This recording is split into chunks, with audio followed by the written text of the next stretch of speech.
Welcome to John Deere Global Cricket Tournament. And we will wicket off the green scoreboard straight down the left side. Connecting our captain, the captain of the Lions team, Vincent Gorazes. And the Olympic international game, just trying to shut around the corner off the legs and exit behind. If you don't see him, Chinese James, welcome to the John Deere Global Cricket Tournament. And I'm joined by Ken Ball in Pretoria. Morning, Jenna. What a stunning, beautiful day. Really. And what a race way to get out. Four garages. That was very hard down the leg side. If you had left it, it would be wide. But this T20 cricket, all those things, she had to go off it, but just extremely unlucky. Yeah, definitely really unlucky. Into the first one, Nahla Method, is incorrect. New batsman. Continue on the clubhouse end.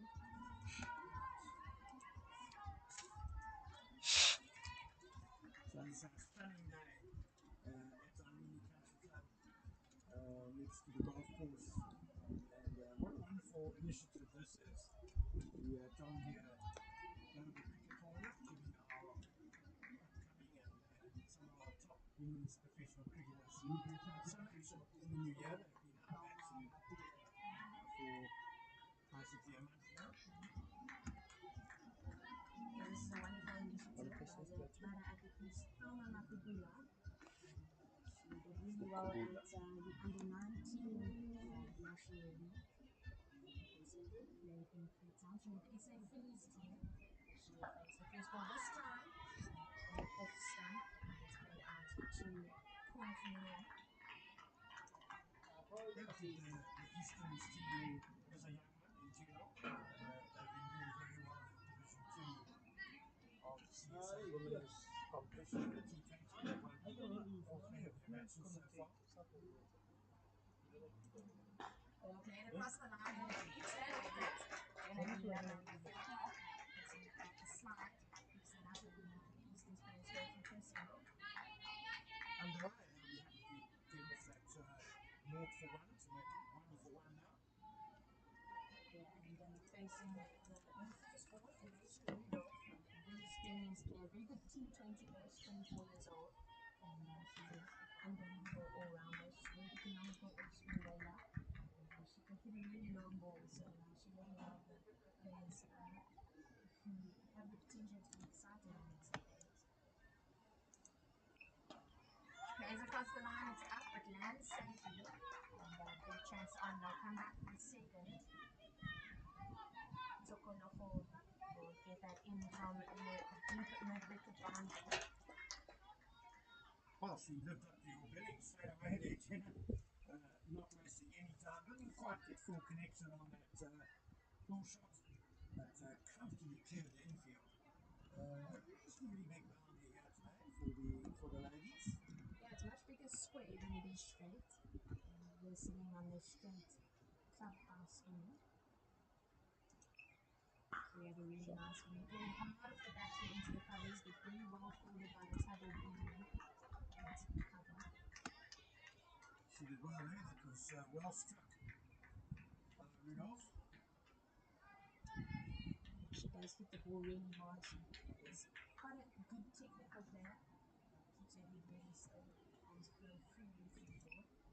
Oh, she goes over extra cover, and that'll be one bounce four into the next stand at Irene Country Club. And that'll bring up the first boundary of the first game of the John Deere Global Cricket Tournament by Alicia Eagle. Magnificent shot. Magnificent shot. Inside out over extra cover. You can understand the bowler wanting to pitch the ball up a bit early doors, see if there's any swing. I don't think there's going to be much because it's clear blue skies and quite warm already here at Irene. But Eastern, thanks to Lisa Rudolph, have shrugged off the loss of that wicket first ball with a good first over in the end. Yeah, good first over there from the batting side, and it'll be exciting with their slot, as you said there. Just having a look at who will be taking the second over for Shumpolo the golf course end. Sounds good to me, Jenna. Yeah. So from the golf course end, under 19 lines player Tokolo Motsepe. She is originally from Dobsonville Hub.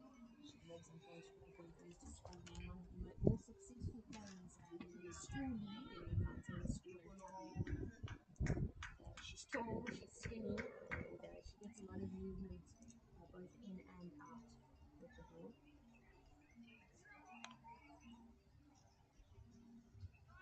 So just to run you through the field of third man and final move on the boundary. No square leg. There's a midway national enema, picking that one up and getting it in just for one.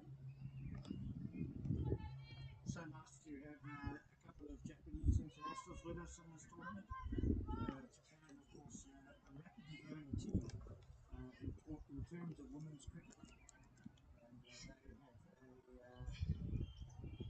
partnership, if you like, with the Titans cricket. So a couple of their players coming over to play in this tournament. In the South African off-season, two players from the Titans, Andy Jackman and Amokela Makambula, went over to Japan to play one of their tournaments, and they're just returning the favour by sending some of their players in.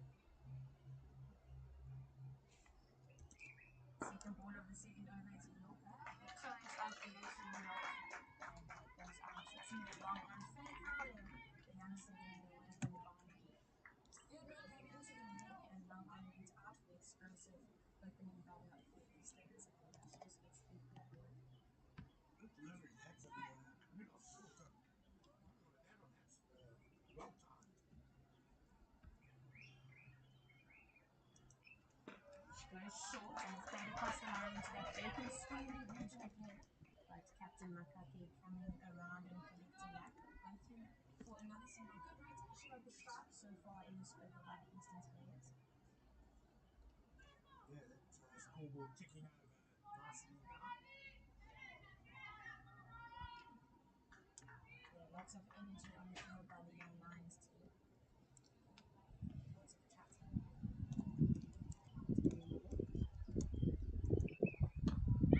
Oh, a little bit airborne, but answers just before Nani Sullivan. That's Robin Gordon. Just slicing that one a bit right off. Good appreciate it. One bounce to the fielder. It's a good clean batting. Definitely the ball looks to be coming through nicely onto the bat.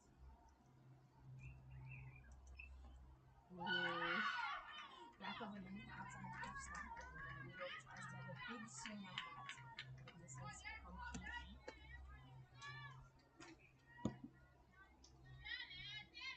Just the tiniest hint of movement. I think the first ball there actually came back a little bit to the batter and taking that one away a bit.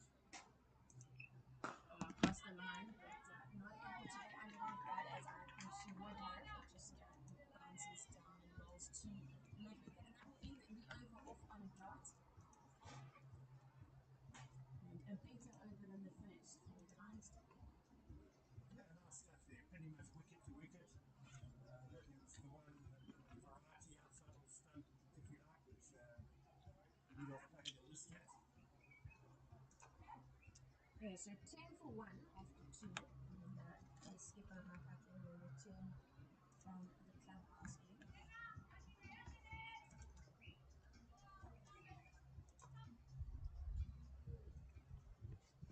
For the young Easterns player, the infielder out on the boundary, cover sweeper, puts up a big on the boundary on the offside.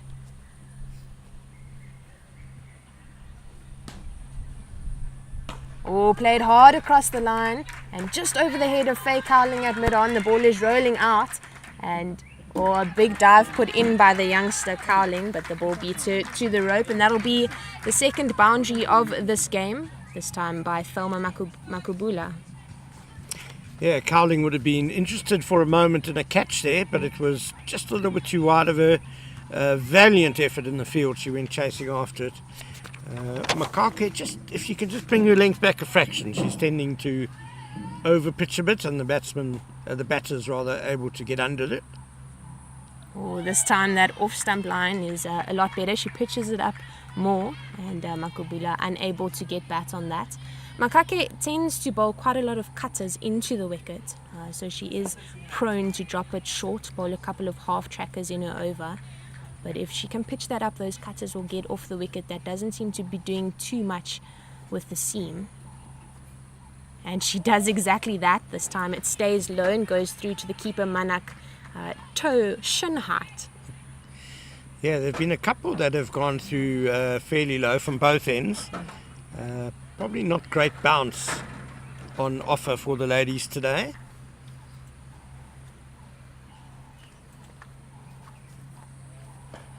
Makake blitzing through her overs as it's just played out to point Robin Dormel for no run. Makake not one of the faster bowlers in the team, with Motsepe as well as Cowling and Swanepoel being the quicker of this lot, choosing to save them outside of the power play, perhaps being young, a little bit less control than the senior player Makake. Played over the top, and that is a wonderful shot by Makabula as it bounces, couple bounces over the boundary rope, very similar to the first one, but this time she holds her shape quite nicely, and that'll be the second boundary of the over.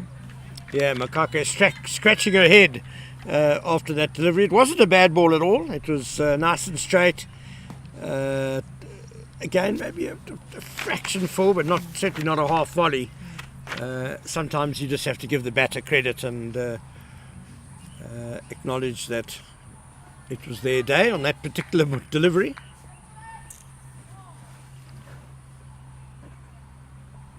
Oh, she lofts it up and into the hands of Liani Swanepoel at mid-off, and that's a simple catch, but having to backpedal just a tad, and that'll be the end of the explosive youngster from Eastons. Well, that's a good comeback by Makake. Yeah. Makubela trying to drive on the upper bit there, and couldn't clear mid-off.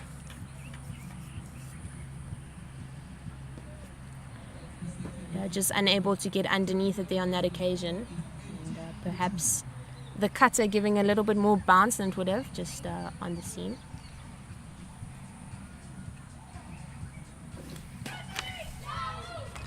So 2 down Easterns. They've made a bright start, but the loss of wickets will be a bit of a concern. They always say that if you lose 3 wickets in the power play, then the bowling side are on top.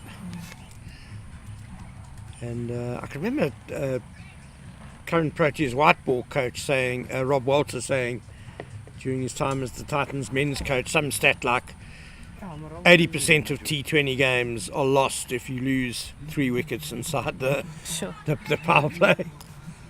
Yeah, early wickets are definitely a key. I do believe that we were incorrect initially as the Namibian international has just walked into the crease, Mesli Gorazes. The opening batter was Mpumelelo Mashluane. And she'll be on the non-striker's end for the second over of Tokoloko Motsepe. Alicia Rudolph on strike. She goes hard and straight for the flat bat, and they'll be looking for 2. A bit of a fumble out in the deep, and Rudolph sends her teammate back.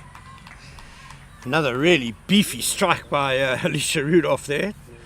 Lovely hit straight down the ground. Yeah, apologies if we do at times get the names wrong. There are no numbers on the players' jerseys, and we are commentating from ground level. So do bear with us. Yeah, we will definitely get better as we go, as we get to know the players a little bit more. We certainly hope so. Third man in the ring, long on and fine leg out on the boundary. Oh, on off stump and just played off the bump by the Namibian international. Back to the bowler for no run. Motsepe just carrying on where she left off in the first over. She's got good control, nice and straight.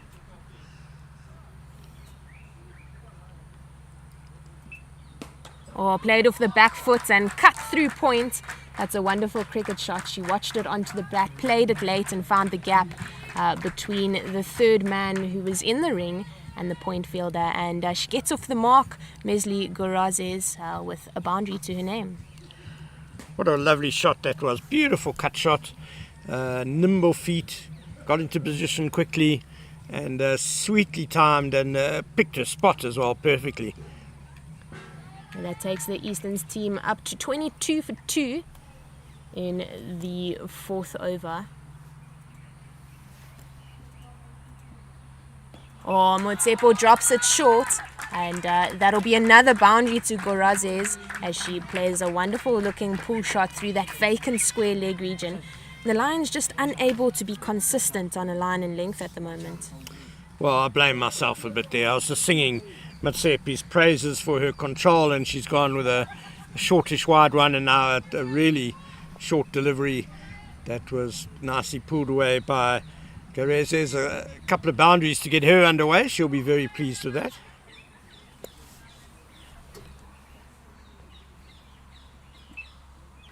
Oh, she nicks it off, and there's a dive by the keeper, Manak, but that'll go out to the boundary. Generally, Libba doing the work from slip, chasing that one down. They get through for a double as Gorazes returns for a strike for the next ball. She's an exciting player, 38 caps for the Capricorn Eagles, that's the Namibian national team, and she's scored 169 runs with an average of just 11, but she is showing us that she can bat and that average is not necessarily as accurate.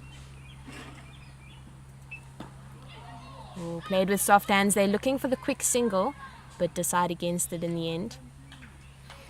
Yeah, just on that previous delivery, in case you were wondering, not a chance put down by Manak behind the stumps. It was the bottom edge on the cut, and it went straight down to ground. A good effort by Manak though. She wasn't too far away from it, diving forward. So that's the end of the third over. End of the fourth, 29 for 2.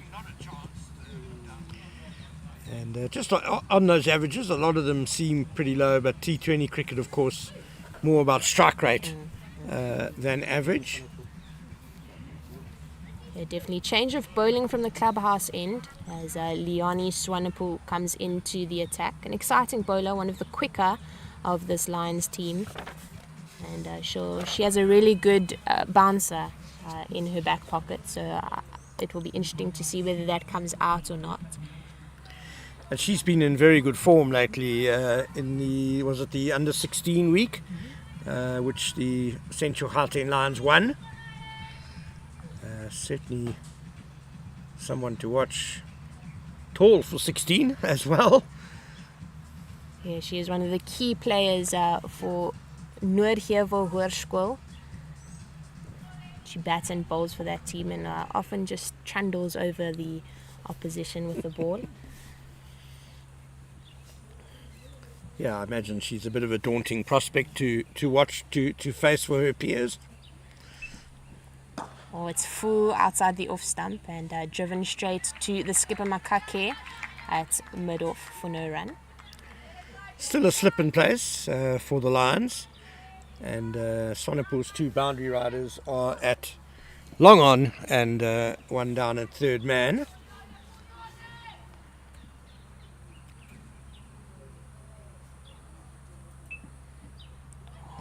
Oh, full and wide, and that's well bowled. Dot balls are crucial in the format of T20. Alicia Rudolph just lifting her arms up, questioning whether that was outside the wide line or not. But the umpire, Macheke, shakes her head. Touch and go, I would imagine. But if there's a match referee, I don't think they'll be too impressed with Rudolph flapping her arms about.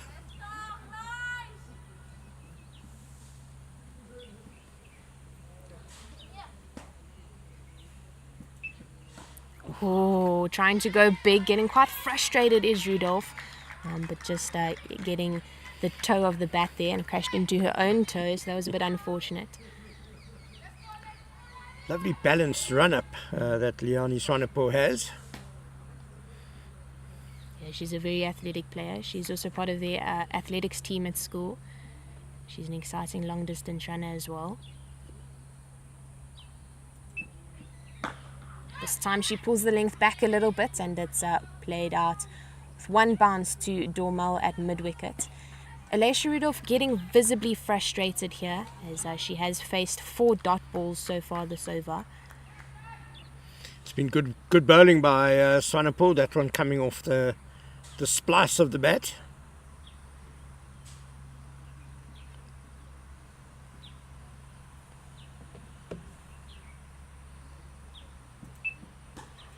This one just too full, and Alicia Rudolph making sure she puts away the bad ball. Just one bad ball so far this over for Swanepoel, and it was bound to happen as she's a young, exciting bowler who looks to be aggressive and attack the stumps. But Rudolph making no mistake there, playing that over mid-wicket. Yeah, Swanepoel just narrowly missed there. It was a low full toss, probably going for the Yorker. Very well put away though by Rudolph. That was sweetly timed. Yeah, Rudolph definitely timing it very well, looking to be in excellent form.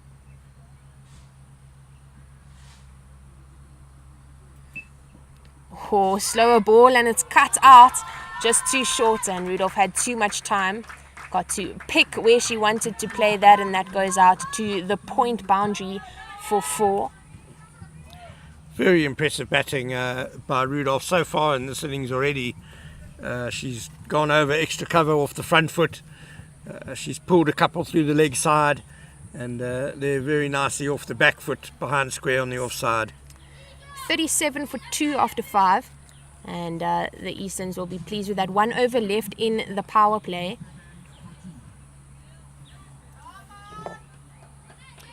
Be interesting to see whether Matsepe continues for her 3rd over, or whether there will be a change.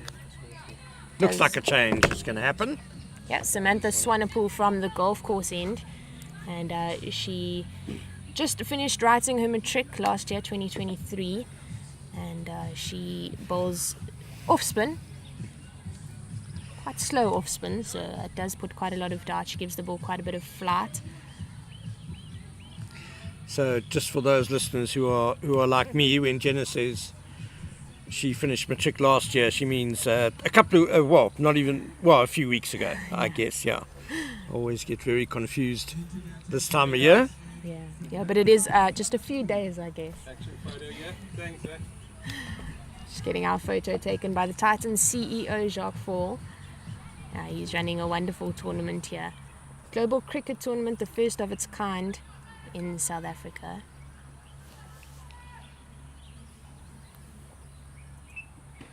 Lots of flight, and Gorazes just plays that out to mid-wicket.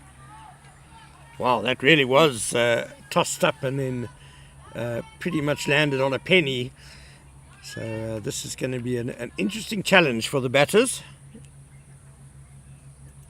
She drops it short this time. There's a chance for a catch at square leg, but just over the head of Motsepe. Brilliant work by Cowling out at cow corner, who comes around to collect that. The Easterns batters go through for a double. Motsepe is one of the taller fielders probably in the side, but even she couldn't quite reach that one. She was trying with all her might. Lots of flight again, but this time just outside the off stump, and played really nicely with soft hands into the ground by Gorazes, and they come through for 2. Really good running out in the middle by Rudolph and Gorazes.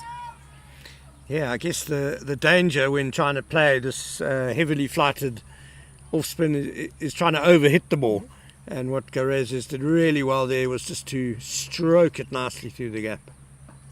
Yeah, played off the back foot this time, and a fumble at point by the skipper Makake, and they get through for a quick single. I fancy that just bounced a bit squiff off the square there. Yeah. She seemed to have it covered until the last moment. Yeah, point is one of the more difficult fielding positions to field, that is the ball is always spinning to your left, and obviously with most players being right-handed, especially in the women's game, that position at point is quite a difficult one to field at. Played with soft hands out to the left again of point Makake, and they go through for a single. Well played there by Rudolph. Yeah, and of course often at the edges of the square you might have a little drop off It's very seldom totally flat with the rest of the outfield. Tossed up, but on that off-stump line and fielded well by Libba at mid-off. And that'll be the end of the over, 43 for 2 in the power play. Jenna, let's just talk about the interesting format for this John Deere Global Cricket Tournament, just in terms of the makeup of the sides. They were able to choose 4 marquee players, and then they also had to choose, was it 4 under-23s? Yeah, and then a couple of wild card players, but each team did it a little bit differently because Eastern's only has 2 marquee players, and then a few under-23 players, and then the wild card players being under-16s. So Titans was kind of the only team that stuck to that format of 4-5-3, 4-5-4. Being the hosts of the tournament, one detects a great desire on their part to win this tournament, the first staging of it. Swanepoel into Rudolph and played lofted over cover. We saw that shot from her in the 3rd over of the game, and she brings it back here against the young quick bowler. That's another 4 to Rudolph's name. Again, very well struck over extra cover. I've been trying to think who Liani Swanepoel's bowling run-up reminds me of, and I've dredged out a name from the distant past, which I don't know if anyone will remember, but Craig Matthews, the ex-Proteas seam bowler with those elbows pumping close to her sides. Nice high action. Goes across the line, and that'll have a couple of bounces before it goes over the rope. And that'll be 50 up for the Eastern's team, 51 for 2 in the 7th. And as you said, Ken, I do not even know who that gentleman is that you speak of. I think I'm a bit young for that. He played for South Africa, Jenna. And, I won't even bother asking if you remember his brother then, Brett Matthews, who also was a bowler, also played a lot of cricket back in the 90s. way before my time. But good try. And just worth making the point that the women's game in South Africa is a very young game. There are a lot of youngsters playing at senior provincial level, which is great to see. There's a lot of exciting talent for the future, and especially with the professionalisation of the game now. Yeah, it is really exciting. She goes on the cut, but it bobbles over third man's head. The Japanese international puts in a big dive and is able to prevent it from rolling over the boundary. The Eastern's team go through for 3, and that was good running, good fielding, a bit wide for the ball, so that I think was the only error there in that play. Fantastic effort in the field to save the boundary. Bit of a top edge on that cut shot, not the most controlled shot we've seen from Rudolph today. Garases facing Swanepoel for the first time in her innings. Quite a lot shorter than Alicia Rudolph. And, plays a different game, times the ball well, just like her teammate, but plays the angles nicely, as we see her play that very well through the covers, just angles the bat and gets that through to the sweeper Letabo Bidley on the boundary for 1. Very nicely steered. She's clearly got very good hands, has Garazes. Just to give you an idea of the field, cover sweeper out on the boundary, as well as long on and long off, cow corner, square leg in the ring, as well as third man. Swanepoel to Rudolph, or on the legs, and squeezed out to square leg, who moved into the ring just before that ball, unable to get that single that she was looking for.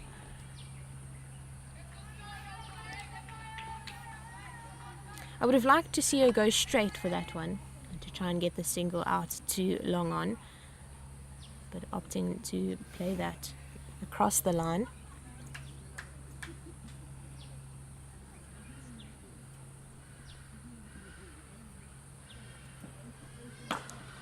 Swanepoel with the full toss and fielded by the other Swanepoel, Samantha Swanepoel, at extra cover. That'll be the end of the 7th. 55 for 2. And a little bit of a breather for the Easterns team as water comes on to the field. Yeah, Rudolph will be a bit disappointed she didn't put that last ball of the over away through the infield. Not necessarily would have beaten Bidler as the sweeper, who is sort of a deep extra cover. But she certainly could have picked up a couple of runs there.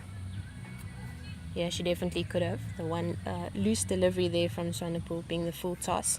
Samantha Swanepoel to continue from the golf course end. Long on cow corner, square leg out on the boundary, as well as cover sweeper.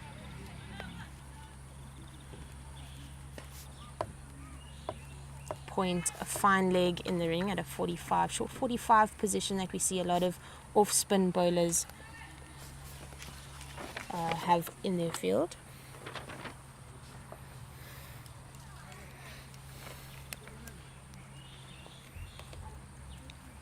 So to face Swanepoel, Goraze is on 16 off 11.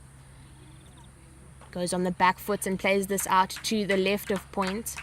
Well timed, sneaky little shot there, finding the space, and her score goes up to 17. Elisha Rudolph, her partner, on 28, and the team total 56 for 2 in the 8th. This seems to be a good combination of batting styles, these two. Garezes and Rudolph. Garezes good at getting the singles, good at manipulating the ball, getting Rudolph on strike, and she's the potential boundary hitter. Yeah, we see her trying to hit the ball hard once again, but unable to get under it there. The slow nature of Swanepoel's bowling, just too slow and too full to get underneath the ball. It's very teasing bowling, that's for sure. Double steps and plays this hard over the head of mid-wicket, and a big effort by Swanepoel out on the long on boundary, but Goraze is running well to the non-striker's end and they get through for a double. Yeah, I think Rudolph will fancy coming down the wicket a bit more to Swanepoel, who's very accurate. Yeah, these two know each other quite well. Elisha Rudolph grew up playing cricket at the Lions, and they played in the same club team, Delphos Cricket Club. She goes up, Liani Swanepoel under it, but bounces two bounces before her. There's a little fumble. They're looking for 2, but Goraze is not too aware that there was a fumble out in the deep. Yeah, Rudolph targeting over mid-on now. I wonder if the long on maybe should come in a little bit more. If she does, then Rudolph will probably time one straight out the screws, of course. Yeah, that's how it goes often. Goraze plays this out to the short third man, who moved because of that late cut shot from fine leg to third man, and it was a good decision in the end by the captain as the single was stopped.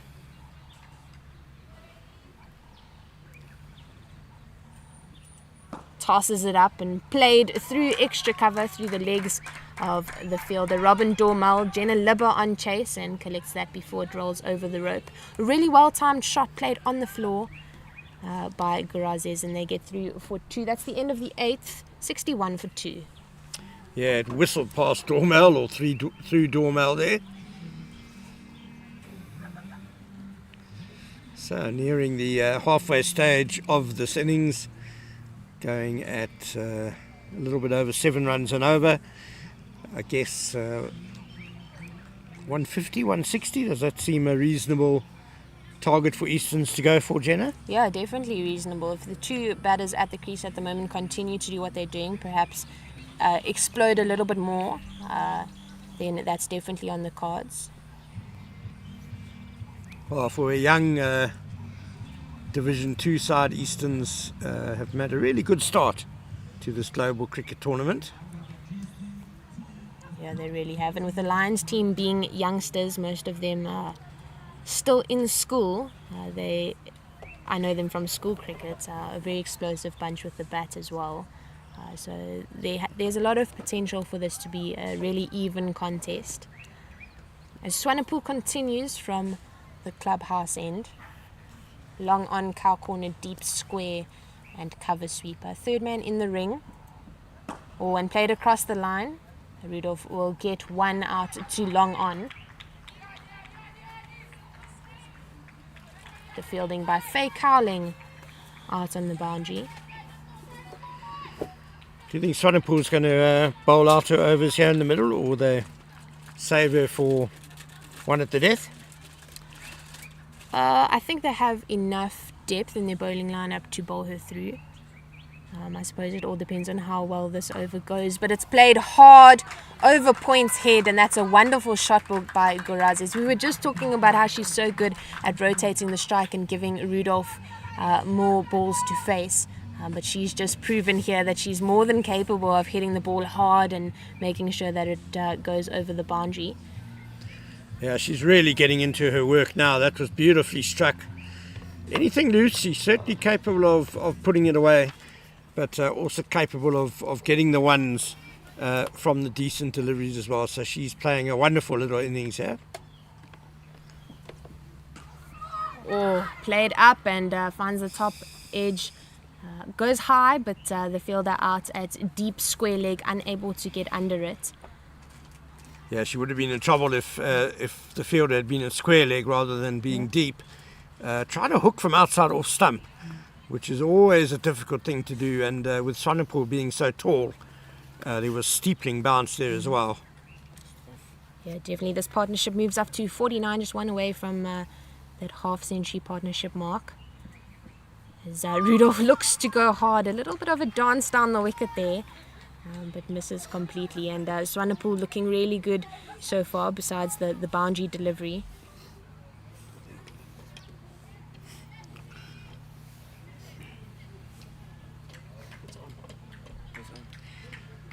Yeah, the boundary fielders are at long on, a deep mid wicket and a deep cover. Strays too full, and that's a full toss on the legs, and Rudolph does what she knows best, and that's hitting boundaries. That takes their partnership up to 53, and that's very well done by this third wicket partnership. Yeah, having lost 2 early wickets, Gorazes and Rudolph have done superbly well. Yeah, that one just coming out wrong out the hand for Swanepoel. Full toss down the leg side, and you could see her frustration with that delivery after she bowled it. Not sure if she was trying a variation, maybe a slower ball, which went a bit wrong. So 2 boundaries in the over now, starting to get a bit costly. 10 off the over. Yeah, it is also starting to get a bit warm out here at Irene Country Club. So we see Alicia Rudolph just removing her sleeves. Leah, you... Leah. Just a pause in play as our producer Leah in the eye line of Alicia Rudolph. She double steps, and there's an appeal. She nicked it off and caught by Rosina Manak. That's the wicket that they've been wanting. Big one, yeah. You get the feeling Alicia Rudolph was getting more and more frustrated. Out for 36 off 27 balls. Just not really middling everything that she was going for today, and there she danced down the wicket a bit, having a slash and just getting the edge. But a good effort by Rudolph. She's certainly given this innings some very handy momentum, and it's 71 for 3 after 9 overs.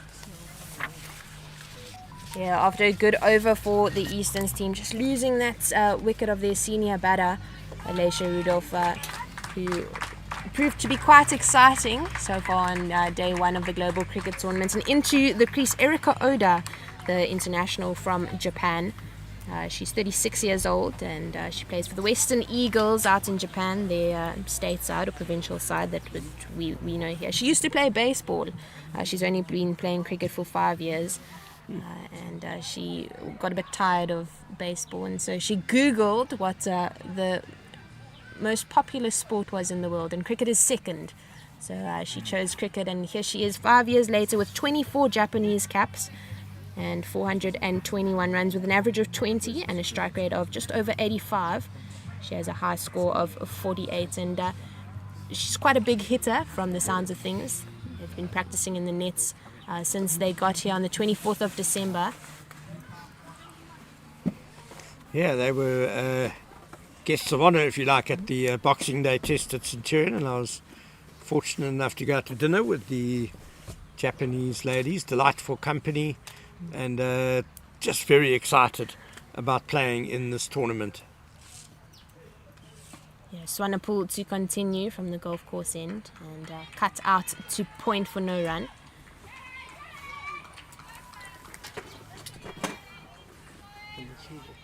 Strike rate of 85, that's good going in T20 women's cricket. Yeah, played out with soft hand. Goraz is looking for that single that has been successful for her so far, but they've plugged that region with her international team mate, with Erica's teammate, Elena Kuseda-Nair. Or tossed up and played across the line. The fielder out at cow corner. Cowling will collect that. They'll just get through for one, and we will have the opportunity to have a look and see what Erica Oda will be capable of against the slow off spin of Samantha Swanepoel. It's been very accurate off spin. That one just a little bit over pitched, and Garasas was able to sweep it on the full.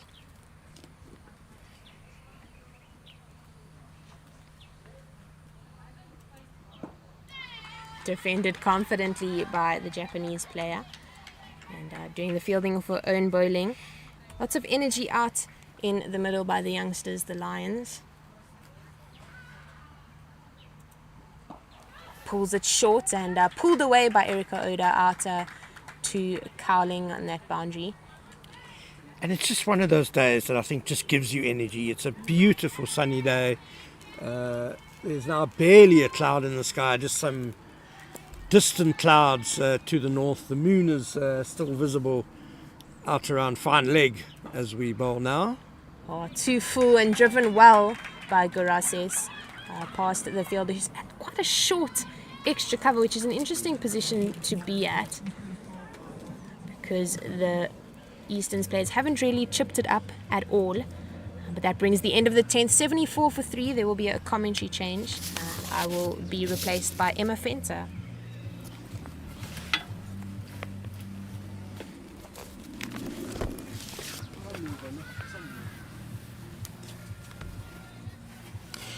Welcome, Emma Fenter. Great to have you on commentary. Emma also knows both these teams very well, with the Easterns and the Lions.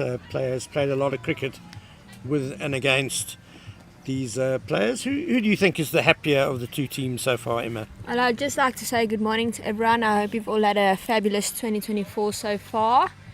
I'd go Lions. I think I'd go Lions, yeah. Easterns, like Jenna said earlier on, they have quite a young side. But the Lions, I think they play more competitive games being in A Division. So I think that leads them to having a stronger team. But we never know. Let's watch the game. Easterns have been batting well so far from what I've seen. A few unfortunate mistakes in the field. A few silly wickets, but... Change of bowling now. We have Dormail coming in to Garasas. Wraps her on the pads straight away, but I fancy that was going down the leg side. Yeah, Emma, the Lions have got 3 wickets, which will be useful. And, of course, chasing, they'll know what they need to score. They would have had a good look at conditions as well. Ooh, that was came out a little bit wrong. Full toss swept away to backward square leg. Just a single. Dormail getting away with that one a bit. I definitely think both Lions and Easterns had a good power play. Lions got 3 wickets, but Easterns batted well.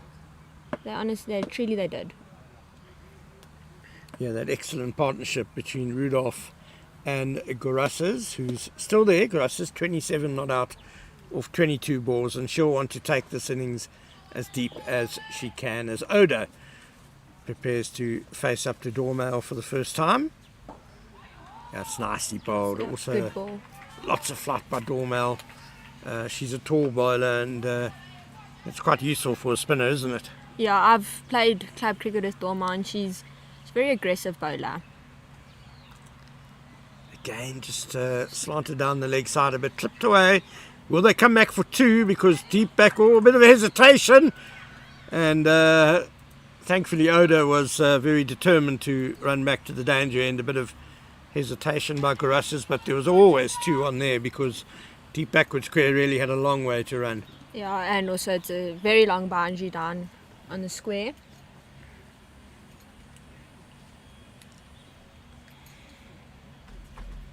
Just a bit of consultation with the lines, but no real change to the field. Dormail again. Beautifully flighted. And Oda mistiming that one out to mid-wicket and then nearly gets cleaned up by the throw. Managed to get her bat in the way. I think as a batsman speaking, you're always scared when a spinner flights the ball up because you don't know if you're going to step forward, step back. But Robin's controlling it very nicely. Oh, that's a wonderful delivery again. Beautifully flighted and defeating the drive of Oda, who manages to survive. So the end of the 11th over. 78 for 3. And we'll ask Emma, what do you think Easterns will have in mind as a target here for their 20 over score? Well, it's sad to see Rudolph leave. She was entertaining us. It was nice to watch her bat, and I think she is their key player in the team. She knows how to pick bowlers apart, and I think it was sad to see her go. But I think a target of 150 plus is very defendable. Like we said, Gauteng also has a young side, but I think 150 plus is extremely defendable. Yeah, Bidley is now coming into the attack to bowl some spin. Leg spin. Good start, driven out to mid-off, no run. Yeah, and with the big leg side boundaries, that also makes collecting boundaries difficult. Just down the leg side a bit, it's going to be leg byes as short third man runs across the field, just the one leg by. Yeah, I think it'll be interesting to see Gauteng bat.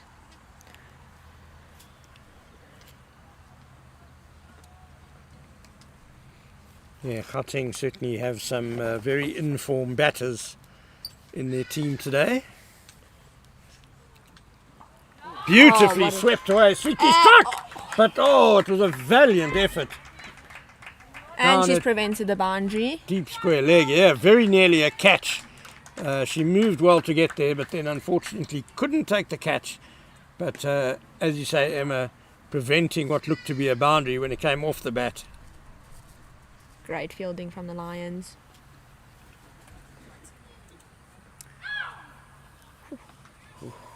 Bidley interested again there. The fielder down at deep backward square was Motsepe. Good effort by her.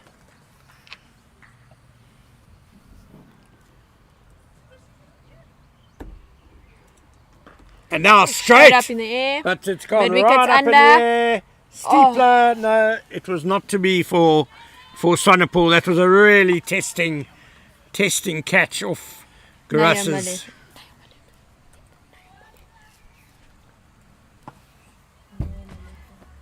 Unfortunately, let behind by Nayo Malefe. It's disappointing as a bowler to see those get dropped, but it was a difficult catch, running backwards. Nicely clipped away by Oda down to Matsepe at deep backward square. So an entertaining over from Bidley, entertaining first over. 5 runs off it, including a leg by. But 2 potential catches, and she beat the bat as well on another occasion.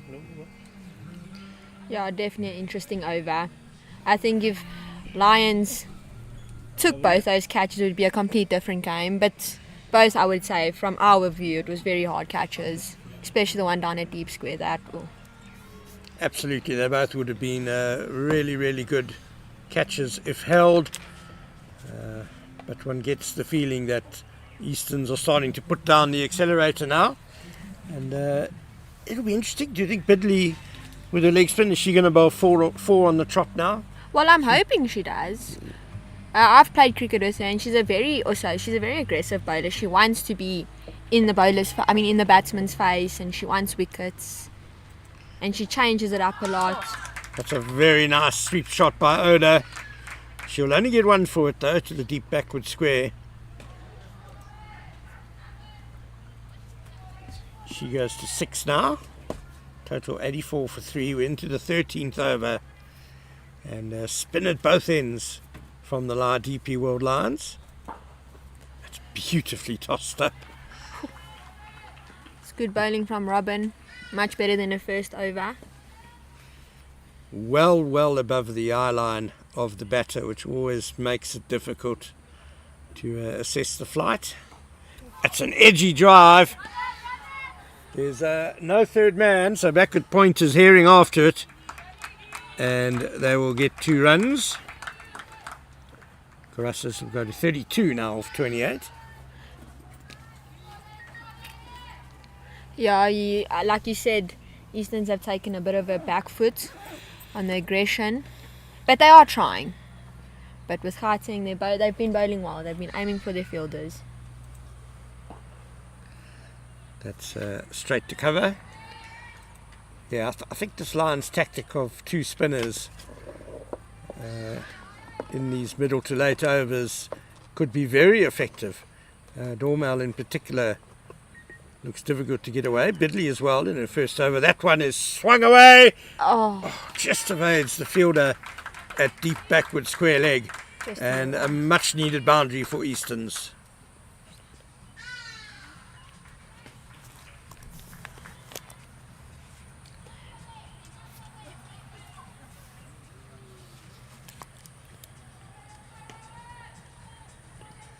Fielder came running in there, but I don't think any realistic chance of a catch there. So Garas is on 36 now. How will Dormel respond?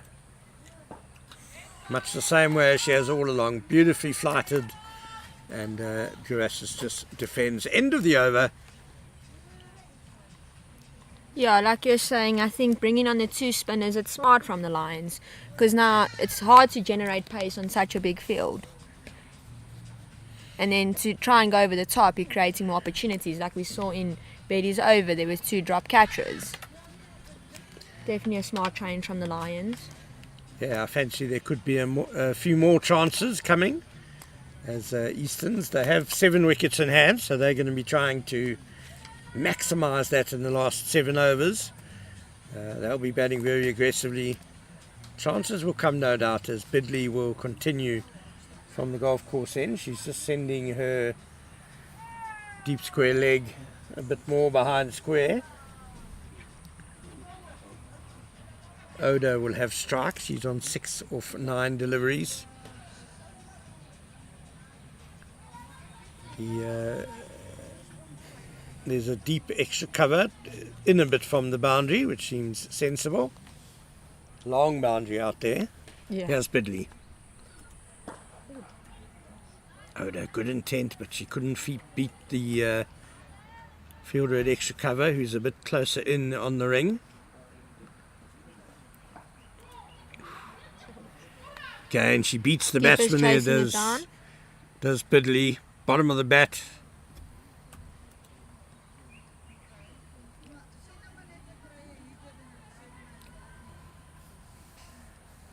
Garas is back on strike, but the intent from the Easterns batsmen is clear now. They're pretty much swinging at everything.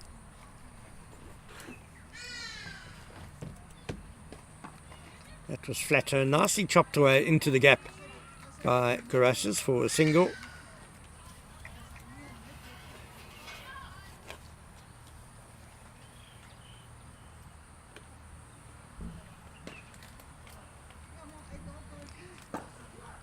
Lots of flight, excellent stop. That's it, Robin Normal right on the ankle. She seems like she's in a bit of pain, but she's a tough one. She'll get right back up. Oh, she did well to put her body on the line there, because it was fiercely struck and it got to her on the bounce. And she might have saved 4 runs there for the Lions.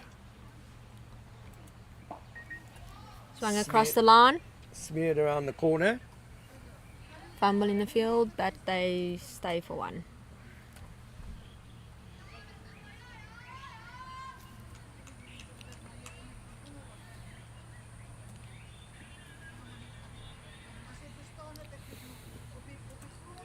Bit of turn there for Bidley. Great over. Yeah, Bidley and Dormal are doing a super job here for the Lions. 93 for 3 after 14 overs, Easterns. So for them to get to that 150 we spoke about, they're probably going to have to go pretty close to 10 and over now for the last 6 overs. Yeah, I think that 150 target isn't looking in reach right about now. But I think anything above 130 should still be defendable. If Easterns bowl their good lines, good lengths, I think it's defendable. It'll be competitive, certainly, but you just see in the T20 game how a couple of good overs back to back can really change the picture. And because she's bowling so well, Robin Dormal, 2 overs for 11 runs so far. She's going to continue from the clubhouse end. She has a deep backward square in place, cow corner long on, and a deep cover. Those are the boundary fielders. There's no fine leg. The fielded fine leg has run, short fine leg has gone to short third man. Also a little bit of turn into the batsman, but a bit short from Dormal and chopped away to that cover sweeper.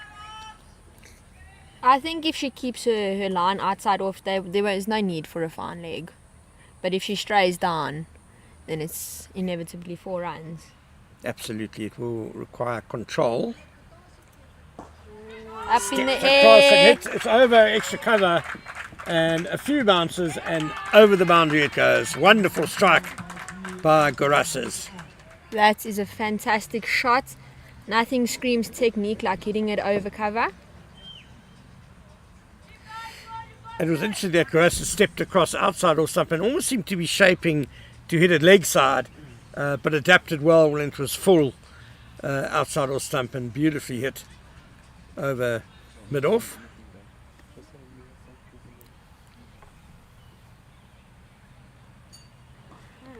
And now the sweep on the full, straight to the Good fielder shot, there but for we one. Lions have a deep square there to protect that boundary.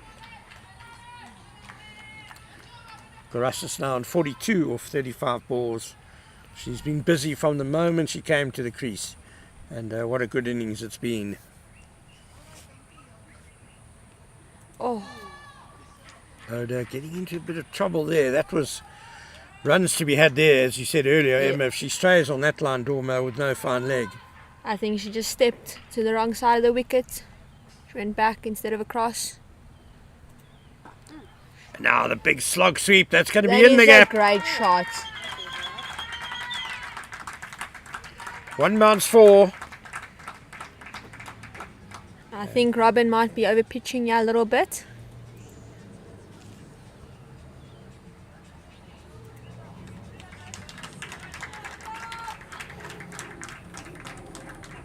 Yeah, able to get it pretty much on the half volley there, Oda. And the 100 up for the Eastern Storm.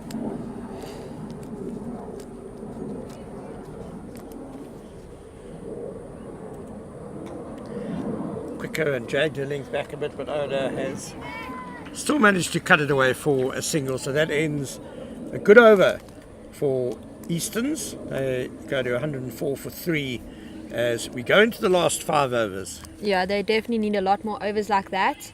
They're trying to aim for that 150 mark. And it was good batting from the Easterns players. Yeah, Gorasas is the mainstay of this innings, the Namibian international. And Oda is starting to also settle in now and pick up the pace. She's on 14 of 17 balls, so rapidly approaching run a ball. Into bowl, we still have Bedley. Yeah, she's bowled 2 overs for 7 runs, so outstanding so far. Oh, Oda very nearly played that onto her own stumps. There's no fine leg. Points had to put in the work. 2 more runs to Oda and Easterns. That's disappointing for the bowler when it just slides between the stumps and the bat. Bidley really could have had 3 wickets. At the moment she's got none. Again, that's very well bowled. And still bowling at a great economy.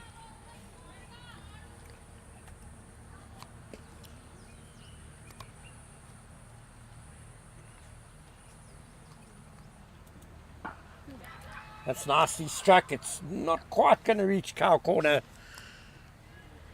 Oda's just swinging across the line. Yeah, it's a difficult shot to Play against the spin. get it up and over or through extra cover, so one can understand her targeting the leg side.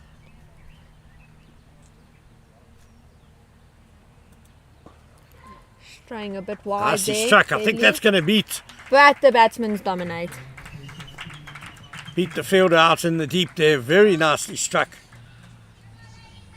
by Garosses, who will go to 46 now of 36 deliveries. In sight of the first half century of this John Deere Global Cricket Tournament. The opening morning of this competition and involves teams from Easterns, the Lions and the Titans, who are the hosts. Again, nicely through the offside by Garosses. She's got lovely hands, and this time it'll just be a couple of runs. Yeah, no, this was definitely one of her more expensive overs. I think she's been straying a bit far on the wide of stump. But hopefully she can pull it back in this last ball, maybe make something of it. This time it's And straight picked to up by Robin Dormal in the covers. So 16 overs gone, 113 for 3. Garosses on 48 of 38. Oda has 17 of 20.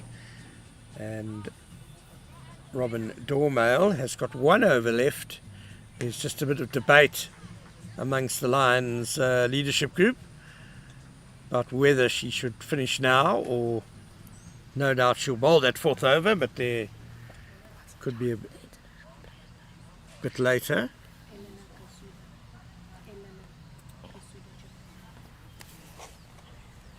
Lions are bringing on the international player. Elena Kusada Nairn, who Japanese born but has spent most of her life in Australia. Interesting time to be coming into the attack for the first time. 17th over, the slog is on. She's playing against her teammate Oda. They'll relish this little contest. So 2 fielders on the boundary on the well, 3 with the long on. Oh, it's a very good that's start. a good ball. Very good start by Kusada. Yeah, I think there's nothing better than playing against a teammate. You know all their strengths, all their weaknesses, and at the end of the day, it's something to laugh about.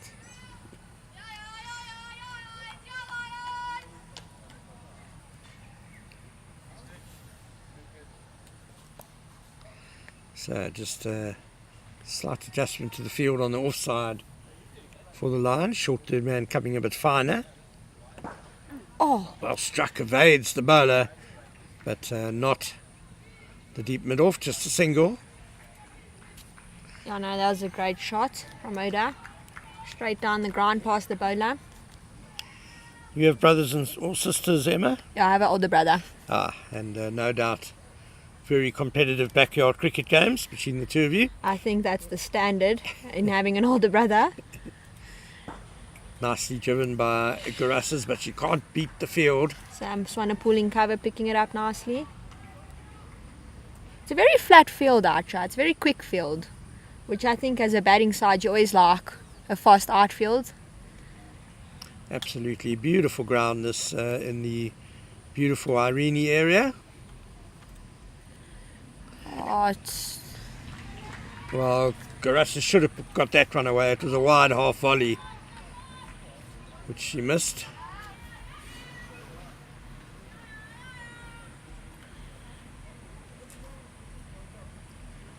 What a good over this has been. 4 balls for just the 1 run. That's going to be just a single. Deep square out there. Oh, bit of a fumble in the field, but the batsman stay for 1.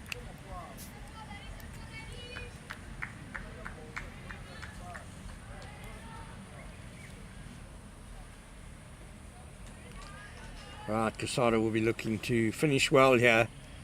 Last ball of the over, just 2 singles she's conceded. Oda on strike.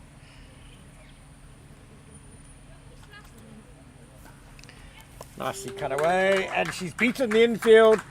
I fancy that fast outfield. Oh, just saved. Excellent, Great excellent fielding work by the Lions.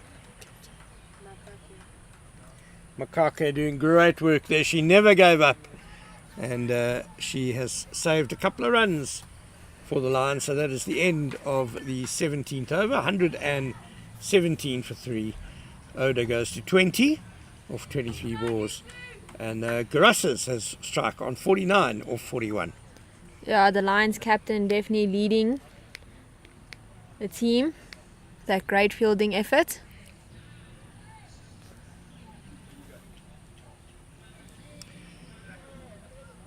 So we are going to have a change of bowling at the golf course in Bidley.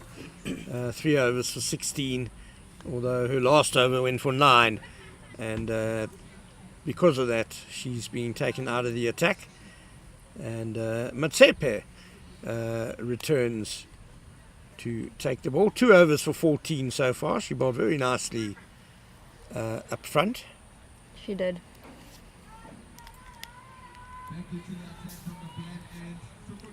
Well, I think these 2 batsmen have their eye in, and Matsepe is one of the quicker bowlers. So I want to see how this will go, because there's nothing like having your eye in and pace is up. Just the ball comes off the bat so nicely. That's true. Matsepe in. Oh, still got some swing in these late overs. Yeah, she did move a couple away from the right-hander in her first couple of overs. Brought one back nicely as well. And she generally bowls pretty straight lines. She was pretty good up front, and a good start to her second spell. Well, let's hope Jenna Libbane's slip there can take a few catches. It's a very attacking move to have a slip in the the 18th seventh, over, yeah. and someone who's on 49 at the crease. But so far in this over, you can see why. Matsepe beating Garassis twice outside the off stump.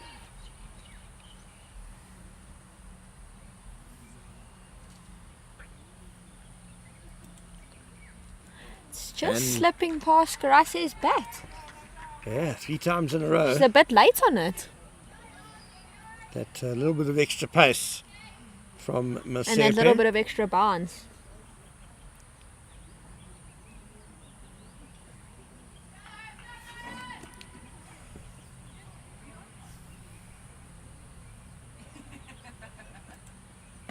Dug that one in, and it will be out for a single to deep extra cover. Garassis goes to 50 off 45 deliveries. She's been the mainstay of this Eastern Storms innings. Well batted, Mazerli Garassis. Yeah, it's great to have an opening game with the 50. It's just setting the standard for the tournament. I think there's going to be a few great run chases in this tournament, and I'm so excited for that. Nicely struck by Oda. She's got it past the cover. Deep extra cover runs round though, and they'll come herring back for 2. Nicely struck by Oda. She goes to 22 now. 120 for 3. I think 150 is looking good for the Easterns right about now. 13 balls left in the innings. And Matsepe again. She's dominating this over. Yeah, very good over by Matsepe. 120 for 3 after 18. And the Lions finishing things off well here. 150 is going to take some hitting, Emma. 30 off the next two. I think now that Graces has a 50, she has nothing to lose. See ball, hit ball. Open that front leg and just hope you connect. We all wish it was That's that easy. yeah. But the Lions bowlers, of course, will have something to say about that. As Kusada Nan will continue after that excellent first over. 4 from it.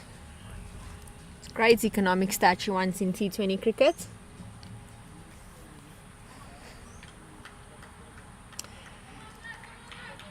Duras is on strike. 50 or 45 balls. Can she provide the really big finish for Easterns? It's a good start to the over. Oh, Clipped off her legs, but straight to the boundary rider. down to deep mid wicket. Faye Carling picking it up in deep mid wicket.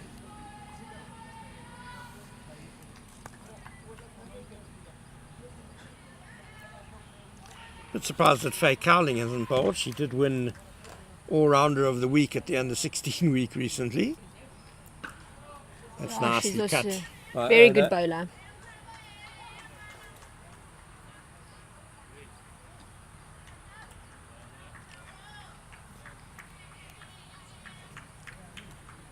.23 now for Oda.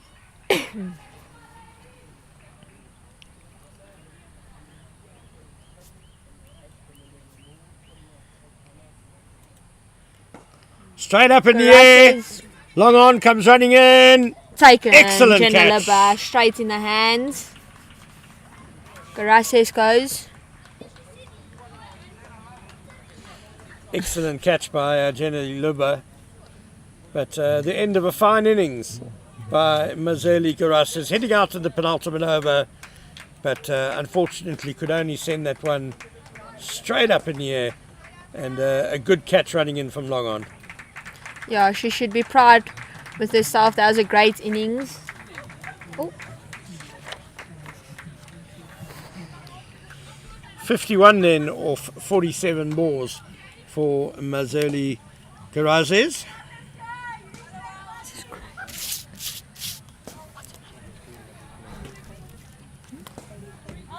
Kaylee Craig coming into bat for Easterns.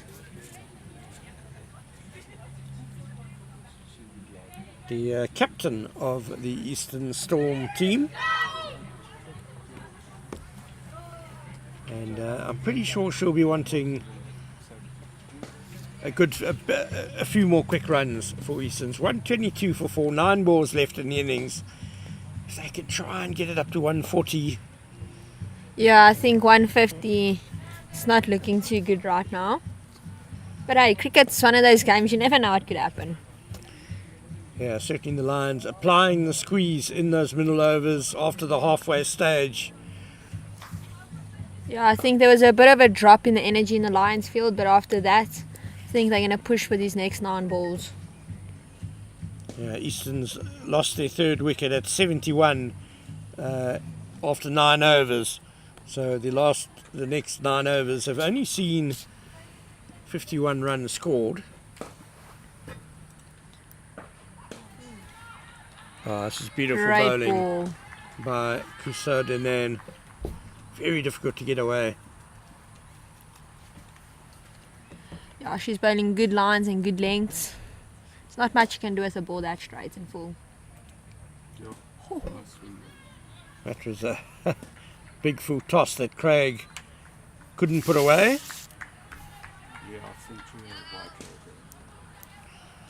So Kusada Nairn has 1 ball left to bowl. She's only gone for 6 runs so far. It's been an excellent little cameo from her in the 17th and 19th overs.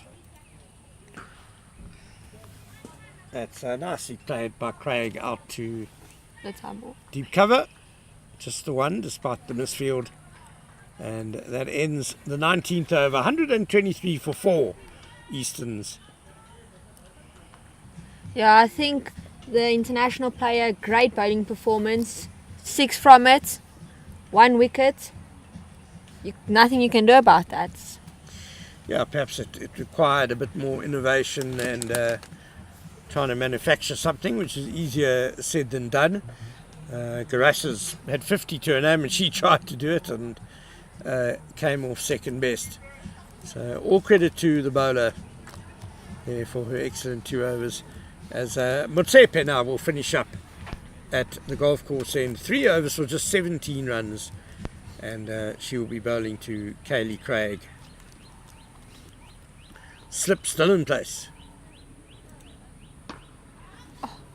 Oh, she'll have to be quick, Motsepe! Oh, I fancy if the throw was more accurate, then Oda was definitely gone. Yeah, and that would have been because Oda was on strike.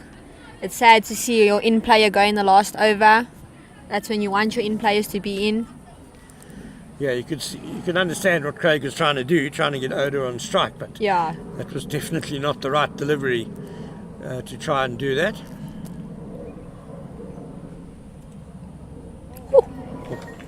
Down the wicket, swing and a miss. Motsepe just bowling such a good line, just outside off stump. And it's such a great length. It's that awkward length where also you don't know if you want to go forward or backwards. Yeah, Oda tried coming down the wicket there and still couldn't get to the pitch. Nicked over the slip. That's going to run away for 4. That's unfortunate for Motsepe and the Lions. Yeah, it's just unfortunate. Perhaps a little bit over attacking in the last over to have a slip in place. Yeah, it is. Could just bring her out, put her third man.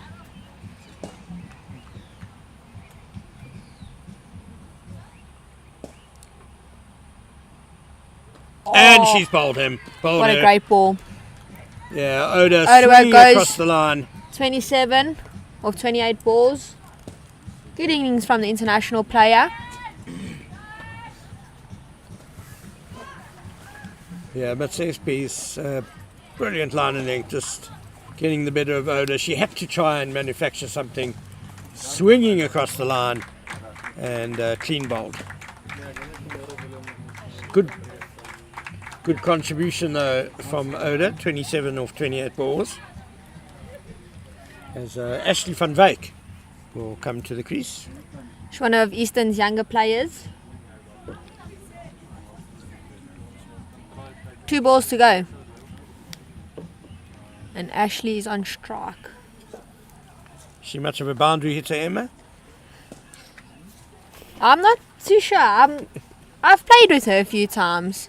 She's a good batsman. She really is. Perhaps the wise thing to do would be to take one and get her captain on strike and leave the responsibility of the last ball to her.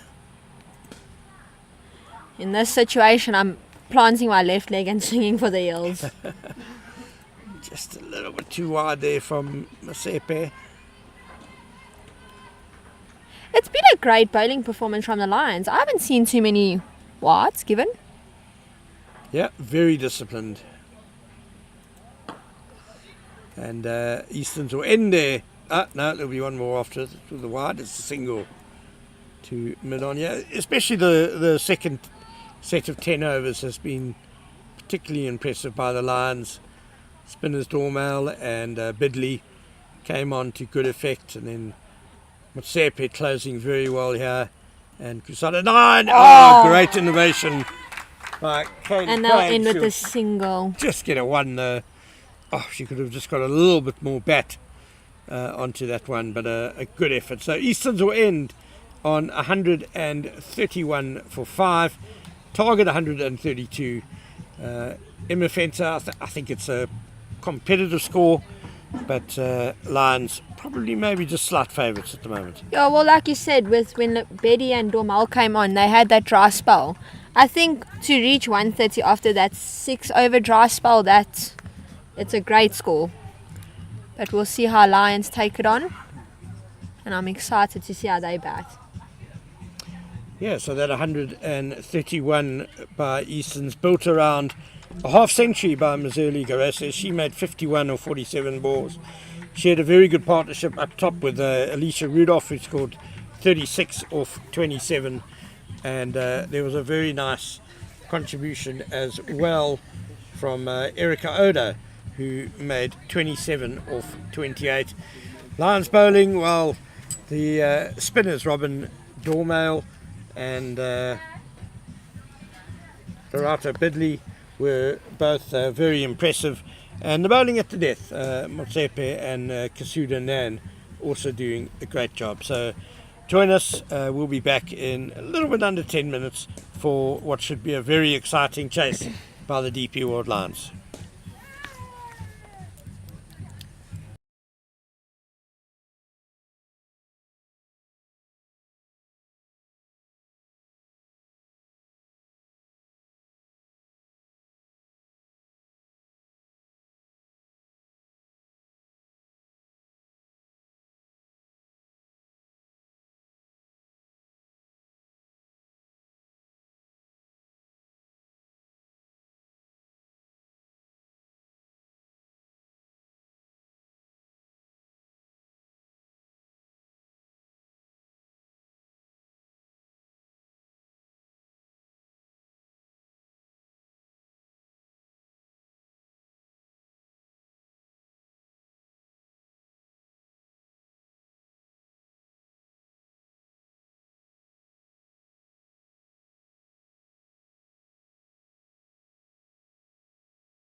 Alrighty, good morning and welcome back to the John Deere Global Cricket Tournament, where the first game of this series between Eastern Storm and the DP World Lions.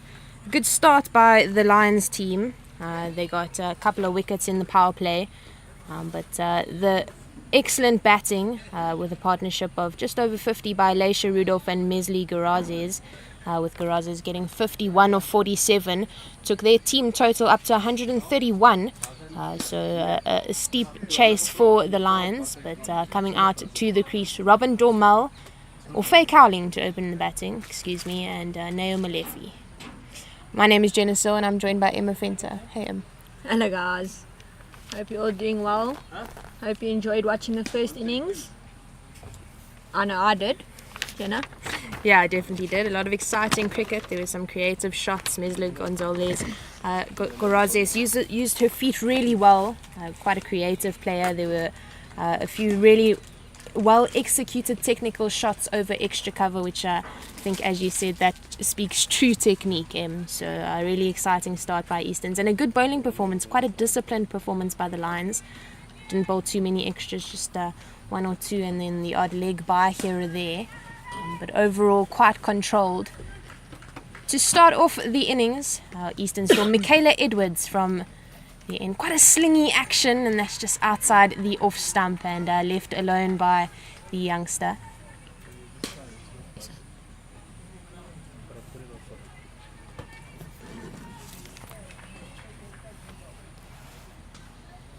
Is it Robin? Batting, no. I don't think so. Let's see. Edwards in again and full just outside the off stump, going through to the keeper. Yeah, Robin Dormel at the crease. My first instincts were correct. Yeah. Both tall players with blonde hair sticking out of their helmets. Yeah, Michaela Edwards, she really does sling that right arm. As a batsman, quite intimidating.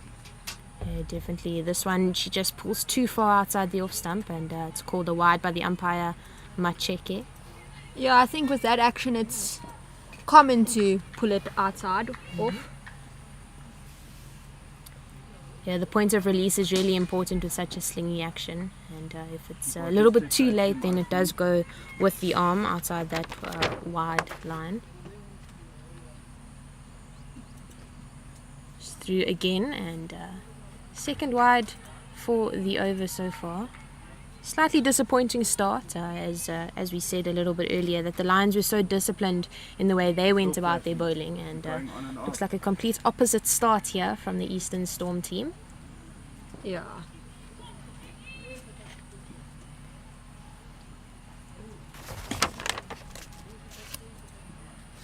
Much better ball. Yeah, just pulled a little bit back of a length and played off the back foot out to third man for one. And Robin Dormel fiddling a little bit there with her bat. Hope that everything is well. But Michaela Edwards, the youngster from the Easterns team, she played in the under-16 team and did quite well there. So she'll be looking to duplicate the performances that she had in that national under-16 week. Oh, crashes into the pad of Molefe, but the umpire not interested at all, definitely just sliding down leg stump. First ball for Naomi Lefe. Couldn't quite dominate on that one. But like I said, it's first ball. Don't want to be swinging out the park. Yeah, Naomi Lefe, another very exciting player, as she was part of the under-16 team for the Lions. Oh, down the leg side, but called wide as there was nothing on it by Molefe. Molefe, part of that Lions under-16 team. She's from Dobsonville originally, and she had a really unbelievable under-16 national week, where in the first game against the Badgers she scored 175, and the next day she came back to score another century, 109 not out against Western Province. So she is definitely a young player who is in form. But she's looking to go across the line there. and missing the ball completely with the bat, crashing into that front pad, and that looked to be a little bit closer than the previous one that wrapped into that front leg. Yeah, I think it's a little bit disappointing as a bowler. You know, you've gone for a few 3-4 wides in your over. Sometimes the umpire just might not want to stick on the day. Personally, from my angle, that looked odd, but we are sitting at an angle, yeah? Yeah, we're kind of sitting behind mid-off, so we are not perfectly straight, but short and straight and pulled array around the corner. No Malefe looking for the second, but deciding against it. You're a star. Thank you. And that'll be the end of the first 5 from it. 127 runs to go for the Lions to take victory in this first game of the Global Cricket Tournament, sponsored by John Deere. Yeah, I think if it wasn't for the wides, that would have been a good over. The Lions are 5 after 1 and 3 of those runs came from wides. Bit disappointing as the opening bowler, but maybe she'll come back in a second over. Yeah, we did see also a slowish start from the Easterns team when they started their innings. After 2 overs, they only had 10 runs. However, they had lost a wicket. The first ball of the innings, Mpumelelo Mashluwane, just trying to play one down the leg side and getting caught behind by Rosina Manak. Leisha Rudolph into the attack, the off-spinner for the Eastern Storm, senior player for their team, and they rely on her a lot with both the bat and the ball, as well as in the field. She'll come through, right arm over to Naomi Lefe, and as accurate as always. Yeah, Rudolph, very scary bowler to face. She's a very clever bowler, and she gets in the mind. Yeah, she definitely does, and she plays around with her pace, with her length and line as well. So you never really know what's coming, but it's always decent, as it's just played with soft hands out to mid wicket for 1. Good batting from Naomi Lefe. Yeah, just a little bit more on Alicia Rudolph in the CSA T20 competition. Overall, even though Eastern Storm play in Division 2, she is the most economical bowler in the whole competition, with 12 overs, 32 runs, just going at 2.66 runs per over. So that is really unbelievable. Yeah, no, that's great bowling figures. Oh, beating the bat of Robin Dormal, who opted to go on the back foot there to the off spin and through to the hands of the international who batted so well. Mesli Gurazes behind the stumps. Umpire's just telling a few people to move out the way. Photographer getting the best angle there.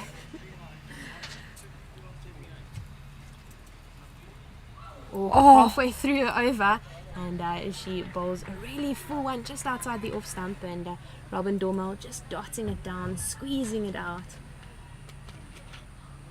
Leisha Rudolph, so good and really animated as well. Yeah. You can really tell that she loves the game of cricket, and she's quite passionate about the way she goes about her game. Pulling the length back a bit from the previous, and again getting a dot out of the Lions opener. Yeah, I think Robin's struggling a bit, yeah.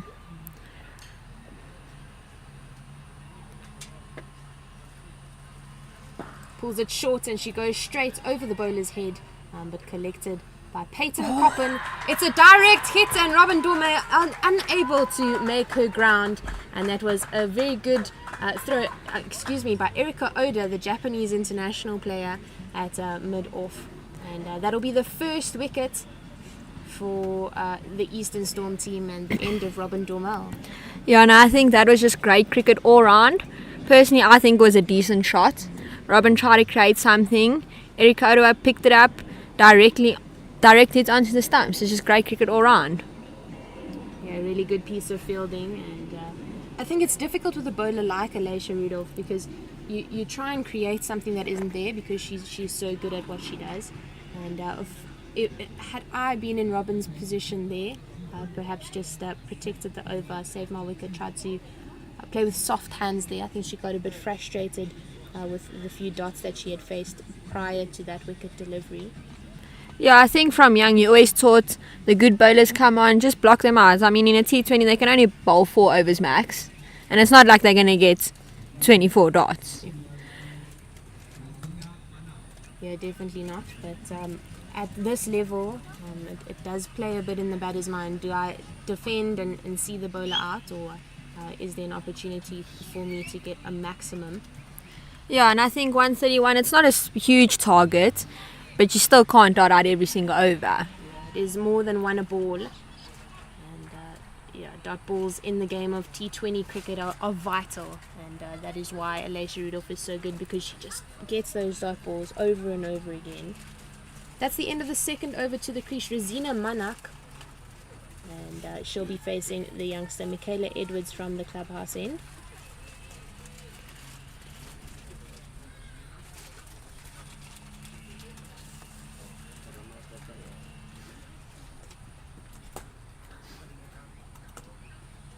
Straying down the leg side, and that'll be the 4th wide for Michaela Edwards. She'll be disappointed with that. Yeah, I think she needs another over to prove herself, but it's not a great start to the over. Yeah, definitely not a great start. There's a little bit of a delay in play. The captain, Kaylee Craig, just getting something from her 12th player from the side of the field.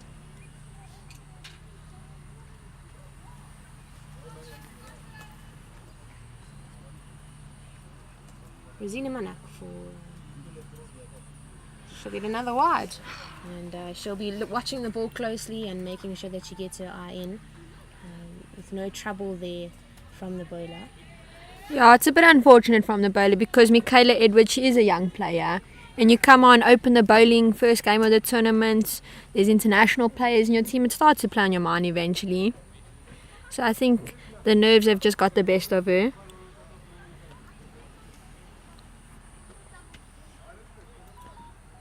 Better ball from her, yeah, as that's just a full on that leg stump line, and that's just defended out. Yeah, I totally agree with you. I definitely would have gone with a little bit more experience up front with the ball. Having said that, with this Easterns team being filled with youngsters, their senior players being batters, with the exception of Alicia Rudolph, obviously opening on the other end. Strays down the leg side, and it's wide again. Perhaps somebody like Peyton Coppin would have gone with instead of Michaela. Yeah, and Peyton has that little bit of that in swinger. I think that would be good in the starting overs.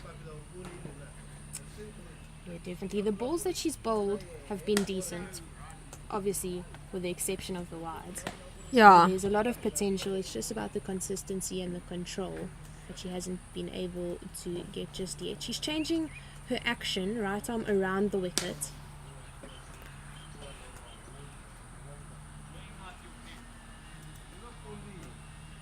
And she's successful, but that's a wonderful cricket shot over cover by Rosina Manak, and the ball just sliding away from her with the angle of the round arm around the wicket, and just putting back to that and lofting that over cover for 4. Yeah, I think it was clever from the bowler to come around the wicket, but Rosina Manak just absolutely pumping it over cover, and it's such a fabulous shot to see. Truly it is. Yeah, really wonderful. And with the round arm, as I said, just sliding away and across the right-handed batter. Rosina Manak playing that really nicely. Better line, squeezing up the batter. There's a throw at the non-striker's end. It's collected. Yeah, no, this is smart from the bowler to see what she's doing wrong and to try and make something and change it. Yeah, with square leg, mid-wicket and mid-on in the ring on the leg side. Definitely think squeezing the batter, making sure not giving them any room is the option. It's the best option to go for. And that's what she does there. Squeezing into that off-stump line and forcing it out into the offside. Yeah, much better from the bowler, yeah. If she had known this before, it would have been a completely different score.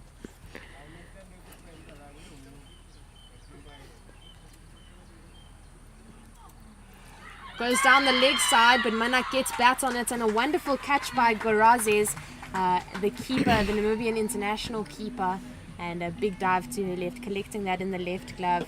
And that'll be the end of Rosina Manak, almost identical to the wicket of Mpumelelo Mashluane in the first innings, the first ball of the game, where she just edged that off the leg side and caught by the keeper. So that'll be the end of Rosina Manak.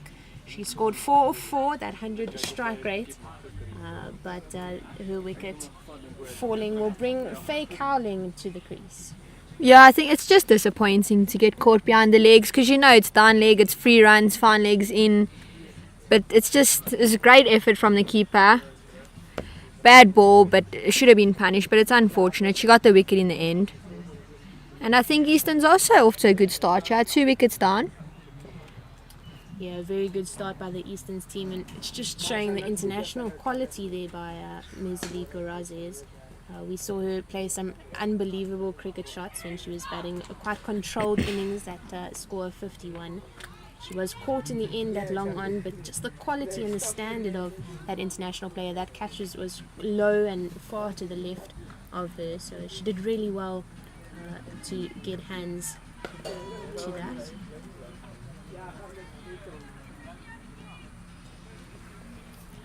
Michaela Edwards getting that wicket even though she's had some trouble. 1 ball left in her second, 1 wicket for 15. The youngster Faye Cowling will be looking to get off to a good start.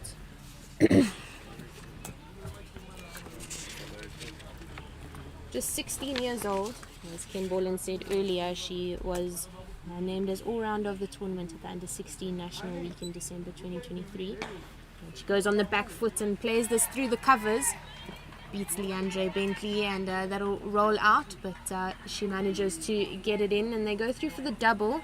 Score goes up for 15 for 2 after 3, with Neo Molefe on 2 of 5, and Faye Cowling just getting off the mark with that lovely back foot drive through the covers. Yeah, no, great shot by Faye Cowling. It's so great to come in and bat, and the first thing you do is get a run. There's nothing beats standing on the non-strikers end when you're starting batting. But I've played with Faye Cowling. She's a very good batsman. She likes playing down the ground, and when she gets her iron, she dominates over long on and long off. So this is a key wicket for Eastern Shire. Yeah, Cowling is definitely an exciting player. She was part of a team that I coached, JP High School for Girls, that went on to win Under 19 Girls Schools Tournament in Cape Town in February of 2023.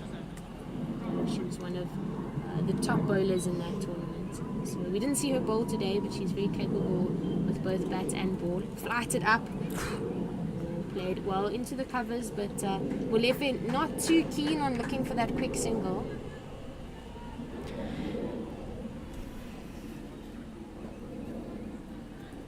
All the fielders in the cover standing on the ring, quite deep, no one cutting the angle in that cover region.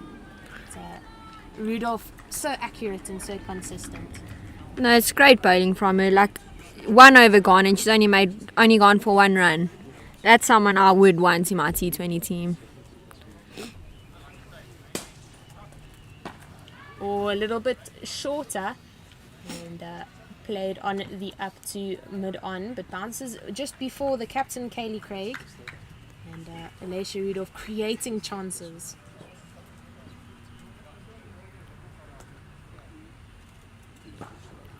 Outside that Great off stump, and a misfield at cover, and I'll chase that out to the rope, but it doesn't have enough on it, and they go through for 2.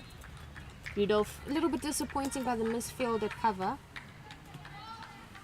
Great shot from Naomi Molefe. She's trying to make something of it. I think Rudolph is a very good pressure bowler. And with the constant dots, batsmen try and create things, and that's why she's so successful, because she's so good at what she does. When batsmen try and create opportunities, it benefits her in the end.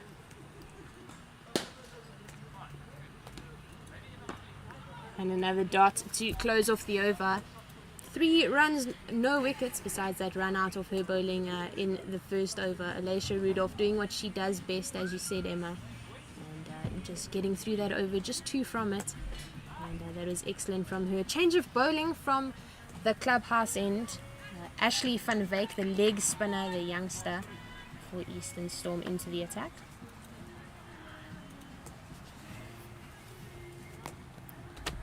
Yeah, I like watching leg spin. We saw how Betty did well in the previous innings. Now we have Van Wyk. So let's see how she plays. Yeah, leg spin is definitely one of the more difficult skills to get perfect in the game of cricket, and even more so at T20 level. High risk, high reward type of skill. Yeah, I think if leg spin is done right, it's a very difficult thing to face, and as a batsman, you want the easiest thing possible.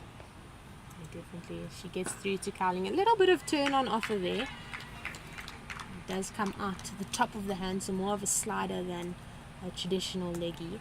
That one is pitched a bit too outside off for a leggy. Much better line. And dropped by the captain, Craig.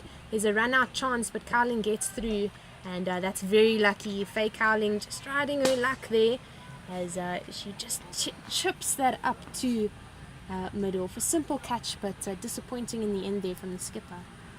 Yeah, no, it was a simple catch, and it's unfortunate that it was let down. I think as a young bowler, you want to make a name for yourself, and when your teammates let you down, it is a bit unfortunate. And like you said, it was a great ball compared to the first one. Yeah, and then to follow that chance, just coming through with a wide, a little bit of a confidence dip. Strays down the leg side, and it's played well by Molefe off the pads. That'll go out to the fine leg boundary. They're looking for 2, they turn for it. And that's some really good positive running out in the middle by the Lions batters. And a good shot taking advantage of the missed length and line. Yeah, to just touch on your confidence dip, but it is true. As a young player, you want to get the most out of it, and to just have your teammates let you down, it's a bit unfortunate. But nonetheless, she's bowling well. Yeah, she comes back nicely there with that dart out into the offside.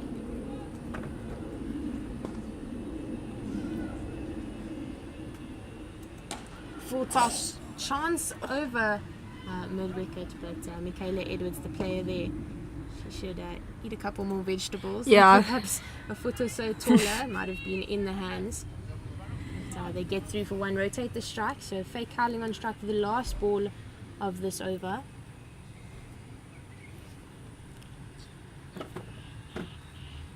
Tossed up again, but played well through the leg side, and that'll go for 4 through mid-wicket. Faye Cowling showing that any bad ball that she gets, she can put away for a boundary. And that's the end of the 5th, 26 for 2. Yeah, that last ball, Faye Cowling, she picked it up beautifully. Saw it in the end, just said, I'm dominating. Yeah, and this looks a little bit similar to the Eastern Storm batting innings in the power play from the clubhouse end in any case. I think the difference for sure is the pressure being built on the golf course end, or what we have called the golf course end, by Alicia Rudolph. Yeah, I think the Lions are trying to keep the clock ticking, besides for facing Alicia Rudolph, but she's quite a difficult bowler to face. But other than that, they're trying to keep the clock ticking, which I think's clever of them, because the 2 batsmen at the crease are quite young, and it's nice to play with a more experienced player when you're batting. It's kind of like a calming sense. Yeah, it definitely is that mentorship role from the non-strikers end when you, as a youngster, you're facing just that reassurance. It's always important. Yes. New bowler Leandre Bentley from the golf course end, replacing Alicia Rudolph. She looks to be bowling a bit of spin from that end. She's quite a tall player.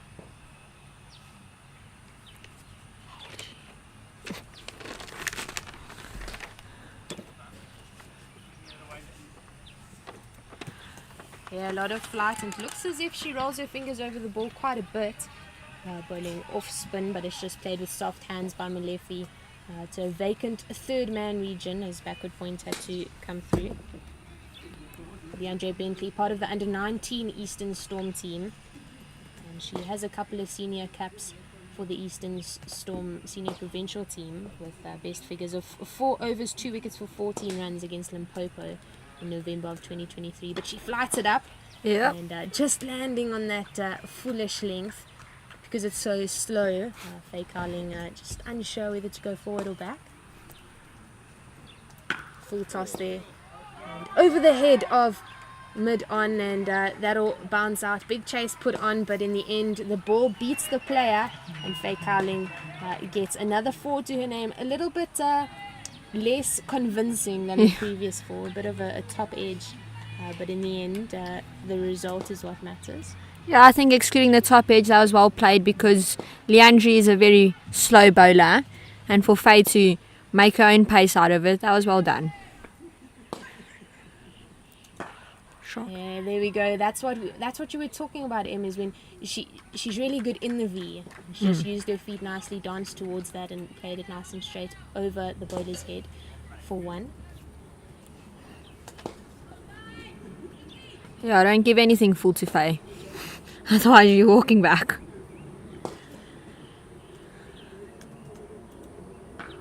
Short and played across the line over the head of mid-wicket, but Peyton Coppin out at cow corner doing the work just allows the single to happen between the Lions batters. Also a bit of a top edge there from Nayo Molefe.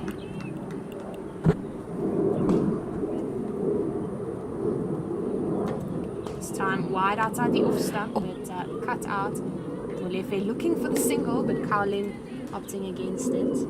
A good piece of fielding by Mashluwane in that cover region, and that'll be the end of the power play. 32 for 2, just 100 runs short of the target by the Lions. Yeah, I think we've seen some good fielding today. A lot of the players putting their body on the line, but in T20 that's what you want. You don't want to give away these silly runs because you don't want to dive and things like that.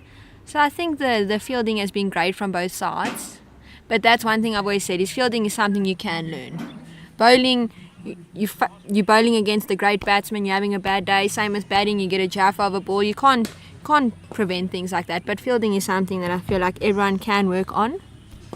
And I'm glad to say these both teams have impressed me. It's great fielding from both sides. Yeah, as you said, I think one of the main things that controls fielding is energy. I mean, we've seen some really good energy out here by both the Lions and the Eastern Storm players. With high energy, they want the ball, they want to take the catches. We saw an excellent dive out on the boundary by Tsokoloko Matsepe, and unfortunately she put the ball down in the end, but the effort to firstly attempt the catch and then to save the boundary was a really great one. Yeah. There's a break in play as we see a pack of ice on Faye Cowling's bat, which is not on her back, which is not a good sign for the youngster. But she is tough, so hopefully it's not too bad. I know it's never nice entering a tournament to get injured, but I think she'll be fine. Yeah, and that's the end of the power play as the umpire Macheke signals out to the scorers Ashley van Wyk to continue her spell into her second over to Neo Molefe. Cover sweeper long off, long on and cow corner, and played beautifully through the covers to the sweeper Leandre Bentley, cover sweeper. That was a really nice looking cricket shot. No, it really was. That is a Laura Wolfart in the making, if I would like to say so myself. She just opened the face really nicely there and timed it beautifully. Oh. Faye Cowling, middle footed shot there, but the spin beating the bat.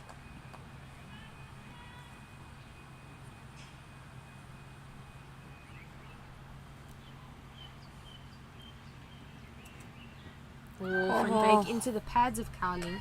Half a shot from the fielder out on the cover sweeper boundary. Yeah, to see an LB from that angle is quite impressive.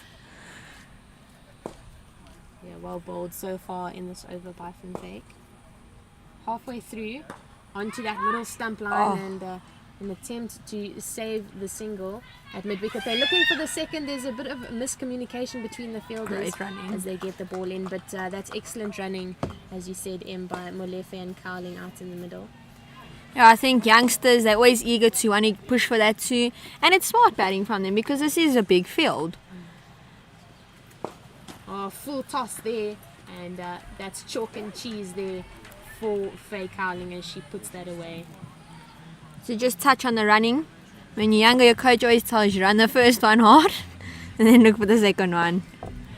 Yeah, I think that's an important note to take for any age, not just when you're young, but it is important. That first run, that quick turn on the end to look up, make sure you're not turning blind. I think that's one of the things I struggle with most often with the youngsters when we're coaching. To explain how not to turn blind is quite a difficult task. Also, there's nothing is worse than getting run out. And also running someone out, and then you have to walk back into the change rooms, and you know you haven't done well to them, have you? No, definitely not. That is one of the worst feelings in the game of cricket. She uses her feet really nicely. It's up in the air.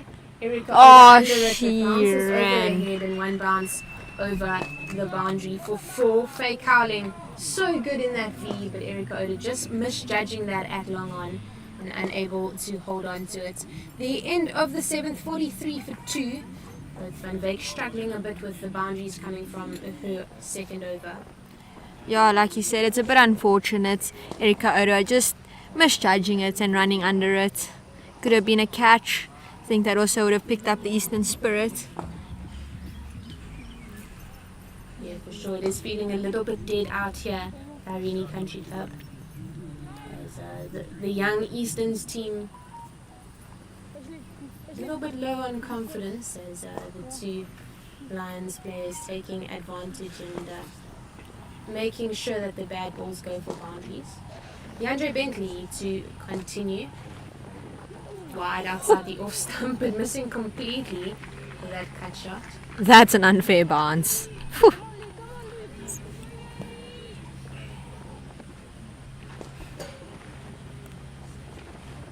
Or uses the feet and the lightning fast hands of Mesli Gorazes, and that's the wicket we were talking about. Hopefully this wicket will bring a little bit of spirit back into the Eastern Storm team. Leo Malefi just deciding to dance down the wicket, misjudging the turn completely, and with very good hands from Gorazes to take the wicket of Leo Malefi for 22 of 24. You know, great piece of cricket from the Eastern Storm. I think it was a great ball, and the keeper was just there to pick it up and stump. I think as a keeper it's always hard to watch the batsman running down the crease because you never know if they're going to get that nick, and then you have to jump, and it's a bit of a mission, but that is why she's an international player, and we can see why. Yeah, she's been so good so far with her half century and then the catch behind the stumps as well as the stumping that just happened. Letabo Bidley coming to the crease for the Lions. The player with the white helmet out there joining Faye Cowling. She bowled really well in the first innings, and originally from Dobsonville, middle order batter. She's really exciting. She always looks for runs. Yeah, no, for sure. She's the one to keep the clock ticking. Whether you're playing a test match or 50 overs, she wants singles constantly and she wants boundaries. And I think that's something every team needs. Because when you're out there and you're on the sideline and your team's just sitting there dotting it up, you need someone like Letabo to come in and just get the clock ticking again.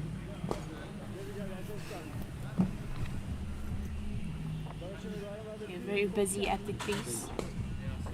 Asking for middle from the umpire. 4 balls left in the over. Bentley to Bidley and defended confidently off the front foot. It's a great ball from Bentley. Good line, good length.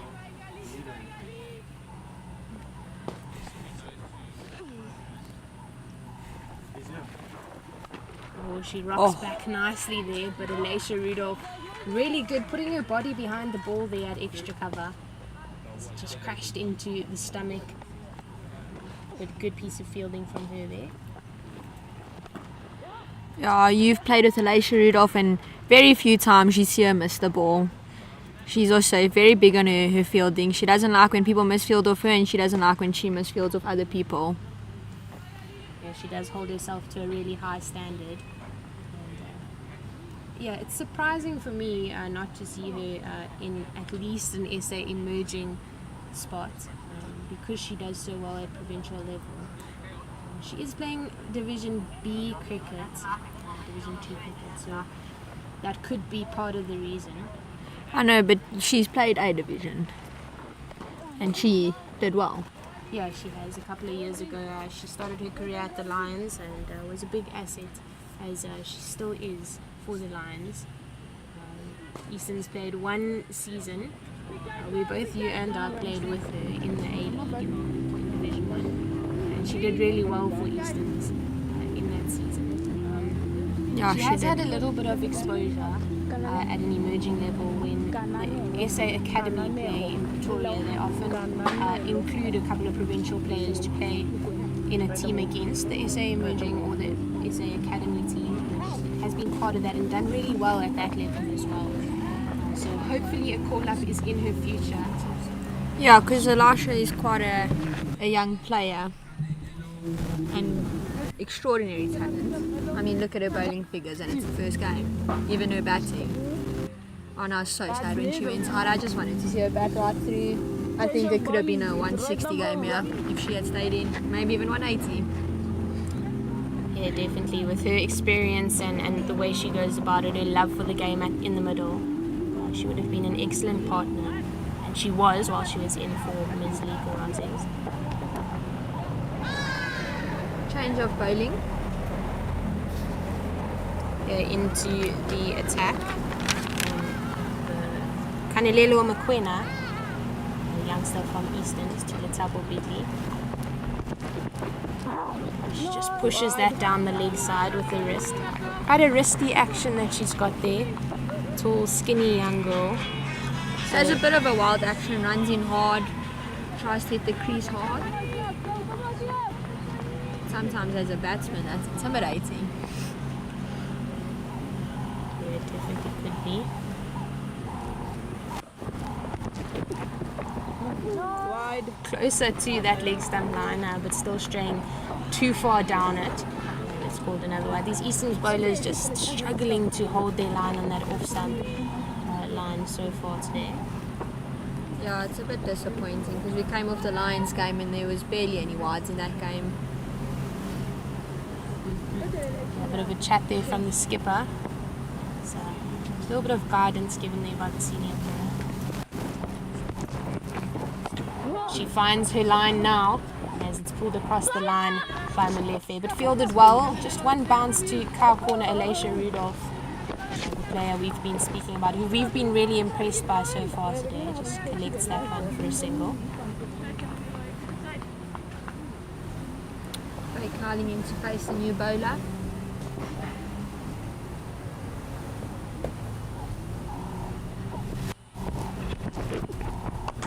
And she finds herself nicely. Just plays that out to mid-off. Kaylee Craig doing the work. A good, decent piece of fielding in the end. She had to cover quite a lot of ground to her left. Gets the ball in to the stumps quite quickly. Faye Cowling doubled over there. Looks to be in quite a lot of pain. There will be a break in play as they're calling for some sort of assistance for her. So she really does not look too happy. I know, it's a bit unfortunate to stand on the other side of the wicket and see your teammates in pain and you know they're having a good game.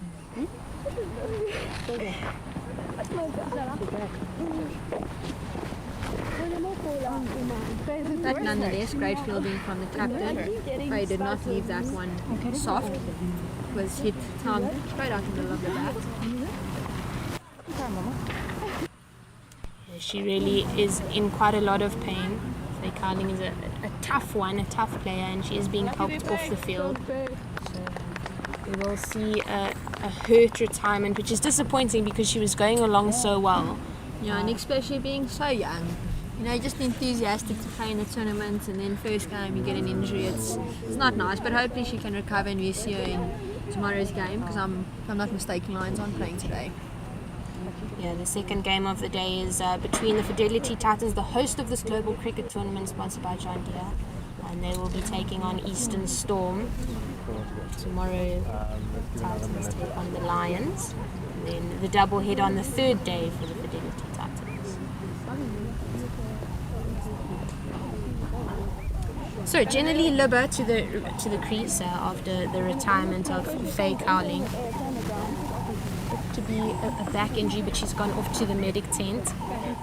Generally Libba, quite an exciting player as well, as she was the captain of the Lions under 16 team. She's also the vice captain of this Lions team, and she's an off spinner and a middle order back. But we see her come to the crease now. On the non-striker's end, gives you an opportunity to have a look at what's going on.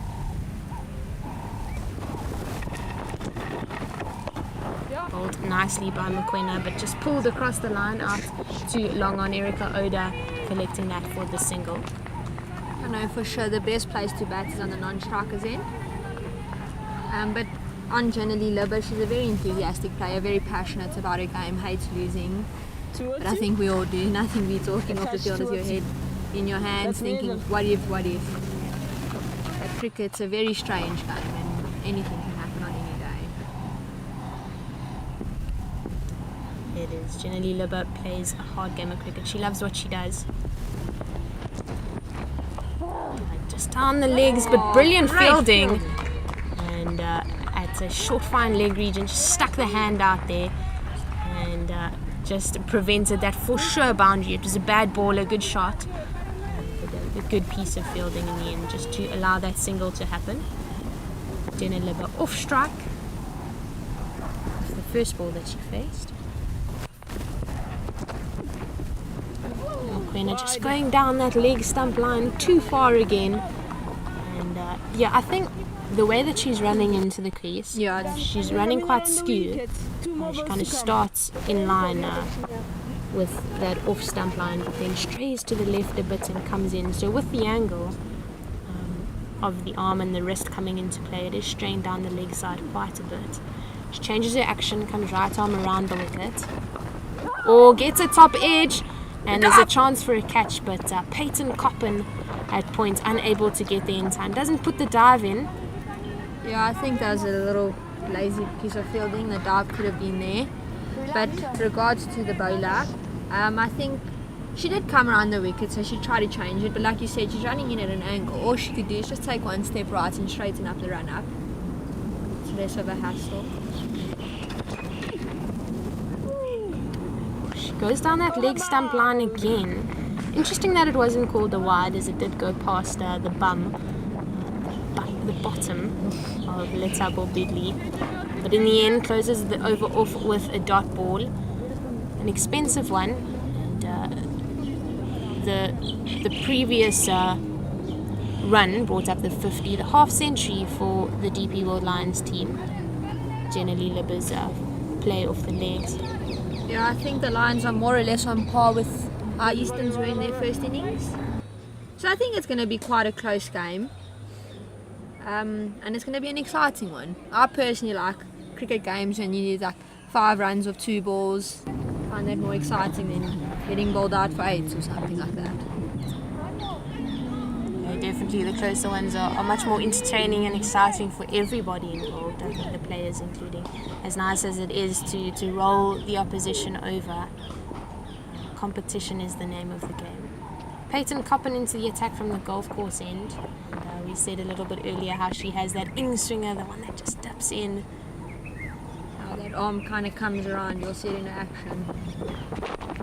And we see that exactly as it's on that leg stump line, but Bentley doing the work at a square leg. Good piece of fielding, in and out of the hands nice and quickly. Hard throw into the gloves of Gurazes. Yeah, no, Peyton, her action, she has a unique action. Your standard bowler, when they bowl right hand, they normally end on the left side, she ends on the right side.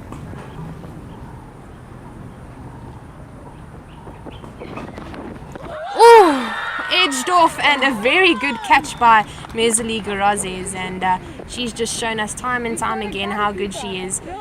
Low take there with the right hand, just the ball falling into the gloves of the Namibian international, and a wonderful take in the end to see the back of Letabo Bidley. Yeah, no, she's been busy behind the stumps. Just looking at the replay, that was an excellent take.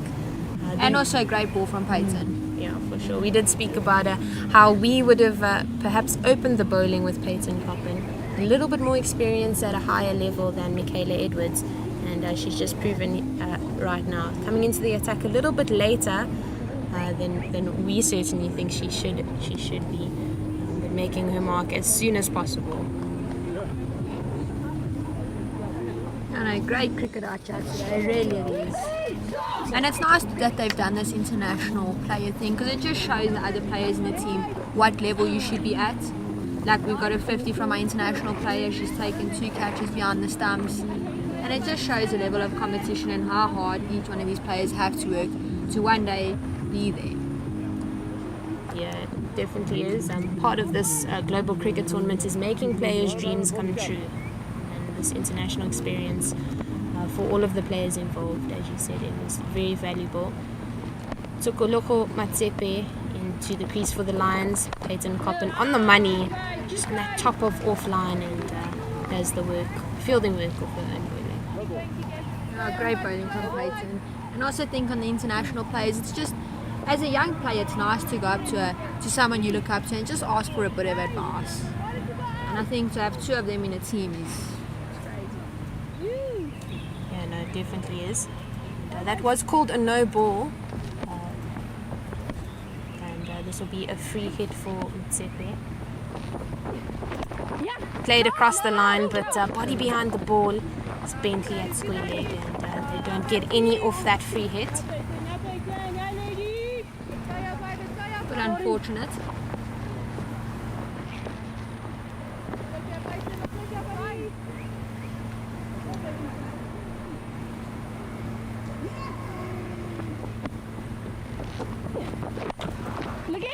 Keeping that top of the off stump line really consistent there is Coppin. It's great fielding by Ashley van Wyk, like Jenna said earlier on today. It's never nice to field that point. It always tends to spin to the right, to the left. And you should start moving to the left, but we never seem to learn. So good from Coppin, just holding that line outside the off stump. Left alone by Mtsepe. Just a little bit on Peyton Coppin at the Under-19 National Week. She won herself a player of the match for her 79 with the bat and 21 for 1 in 6.3 versus KZN Inland. So she did really well for the Easterns team in that game. Oh, what a ball! Through bat and pad and player and stumps. Pitching on off stump and sliding through past leg stump. So unbelievable finish there from Peyton Coppin. Just that one unfortunate no ball from her. And thank you, Emma. There will be a commentary change as Ken Borland will join me. Hello, Jenna. Peyton Coppin just paying for getting a bit too much in the swing there. Right through the gate. Somehow missed leg stump. A very lucky let off for batter Mtsepe. But 52 for 4 then, the Lions, after 10 overs. They're somewhere shy of where Easterns were at the same stage, so work to be done. As Mokwena will continue from the clubhouse end to Bidley. Field well spread, 2 on the boundary on the leg side. And tossed up nicely, it's well struck through the covers, but it'll just be 1. Leandre Bentley at the cover sweeper region, been quite busy in the field. She bowled her 2 overs nicely as off spinners, slow off spinners, and has been an asset in the field. She gets to the ball nice and quickly.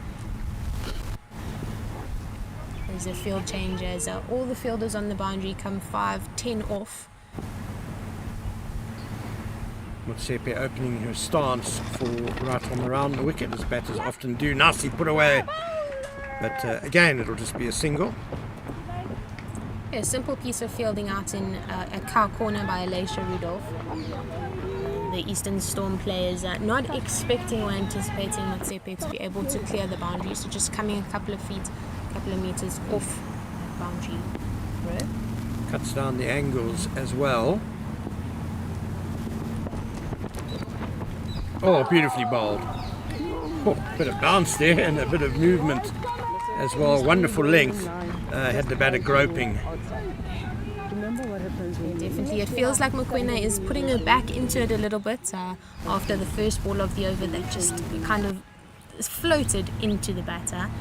With that occasion, getting some bounce, putting some muscle behind it. Yeah, Lions need more than a run a ball to chase down that target of 132 from here.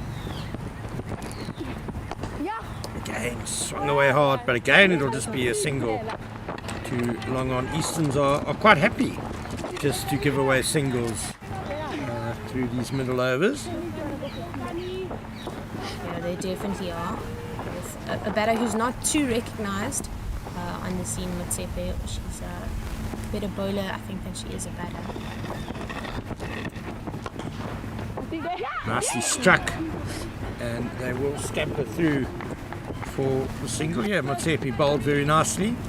Great opportunity for her coming in at number 6 to prove that she has all-round capabilities. Yeah, definitely, and that was a wonderful straightish cover drive that she just played now through the covers. So yeah, it's good to see growth in the players. Saw them a couple of months ago at school cricket level, so it's good to see them playing at a higher level. Going across the right-hander, nice and full, enticing the drive. The appeal for caught behind is there, but umpire Vanonia Masheke is not interested. You don't often see a right-arm bowler bowling for this long around the wicket to the right-handed batters. It seems to be going well for Mokoena. What do you think her plans are? Yeah, I think definitely just to hold that line on the off stump. We saw her struggle quite a bit in the first over when she was coming over the wicket. So I think the plan that we've seen from 2 Easterns bowlers, both Michaela Edwards and now Mokoena, to come around the wicket to help them cross their body a little bit more, to make sure that that action is coming through nice and compact. So I don't know that it's as much a strategic decision as it is more to control her line and length from around the wicket. Coppen continues. It's dipped on batter Motsepe. Just started a bit leg side-ish though, so just a stifled appeal. LBW, mostly from third man. The best appeals always come from the players on the boundary, don't they? More than 5 had that 5th one been taken. Come goals!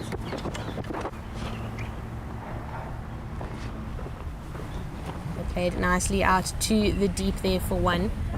Motsepe showing that she can rotate the strike, putting a more recognised batter. Generally Libba on strike to face Peyton Coppen. A lot of seam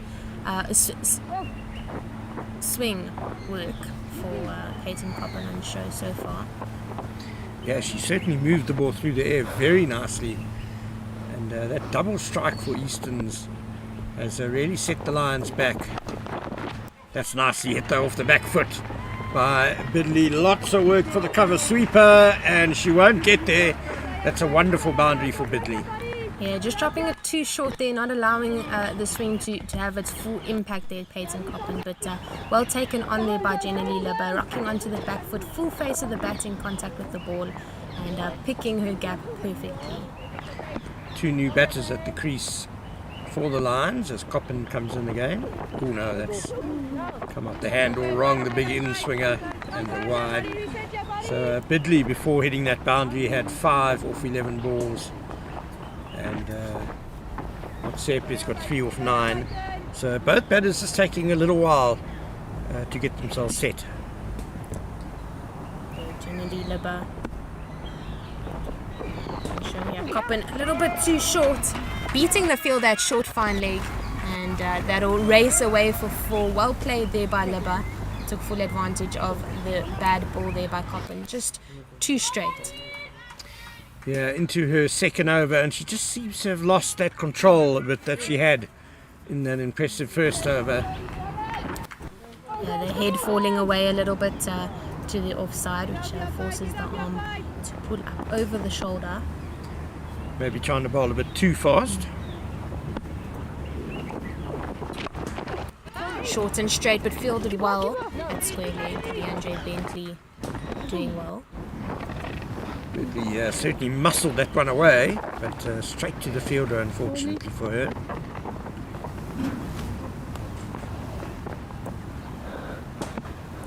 There's a little bit of an error on the scorecard. Generally, Libba is the batter on strike for the Lions. Copping a second wide in this over.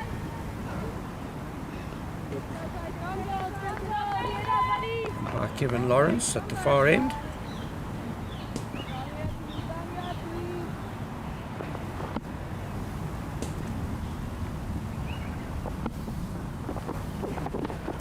That'll be another wide, I'm afraid. The youngsters from Eastern just struggling to stay consistent or to pick themselves up after they've bowled one or two bad balls in the over.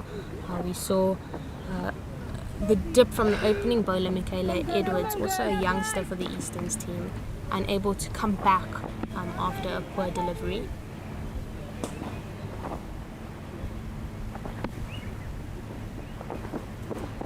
That's better. By Coppin, just cutting her pace back a little bit there and finding her line and length, and ends the over with a good delivery. It's 67 for 4 after 12 overs, and the DP World Lions need 65 runs in the next 8 overs to win. It's definitely not impossible, but the Lions will have to work quite hard to reach that target. Just thinking about the young bowlers that have been bowling for the Easterns team so far this innings. The senior players, Alicia Rudolph and Kaylee Craig, and perhaps Erica Oda to some extent, even though there might be a slight language barrier, are all fielding on the boundary. Alicia Rudolph is in the ring, but she's not in a position where she can give guidance and mentorship to the young bowlers. So while Kaylee Craig is doing some really good work on the boundary, I do think that her leadership and guidance for the young bowlers is needed in the ring in a position where she can make a slightly different impact. Van Wyk back into the attack. Wide, but a dot ball at least. Yeah, very valid point there, Jenna. You always do need at least some of your leaders close to the action. Played nicely there by Motsepe out to point, but finding the fielder. Van Wyk starts off her third over well. 20 from her first 2 overs. Yeah, that's a nice line, I think, for Van Wyk to bowl. A little bit of variation coming out the hand there. Sliders and then leg spinners coming through too. Those first 2 overs of 20, you can't help thinking, and you and Emma certainly mentioned it on commentary, that drop catch in her first over, how different things might have been if she'd got that wicket. It's just slightly down the leg side and called wide. Yeah, we were talking about how difficult leg spin is as a skill to get perfect, and as a youngster she's doing really well. Such a quicker bottom edge through the keeper's legs. That'll be really disappointing for the bowlers. That was a decent ball, but they get through for just one. Good fielding in the end by the player who ran from short fine leg. She's not having a whole lot of luck today, Ashley Van Wyk, it seems. Keep at it, Ashley, you're bowling well. An exciting player is Ashley Van Wyk.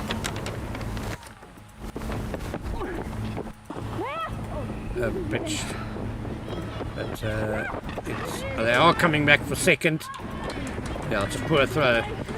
Motsepe's pretty quick. Yeah, Alicia Rudolph picking that one up and just trying to throw too quickly without having a stable base. No feet were on the floor at all there.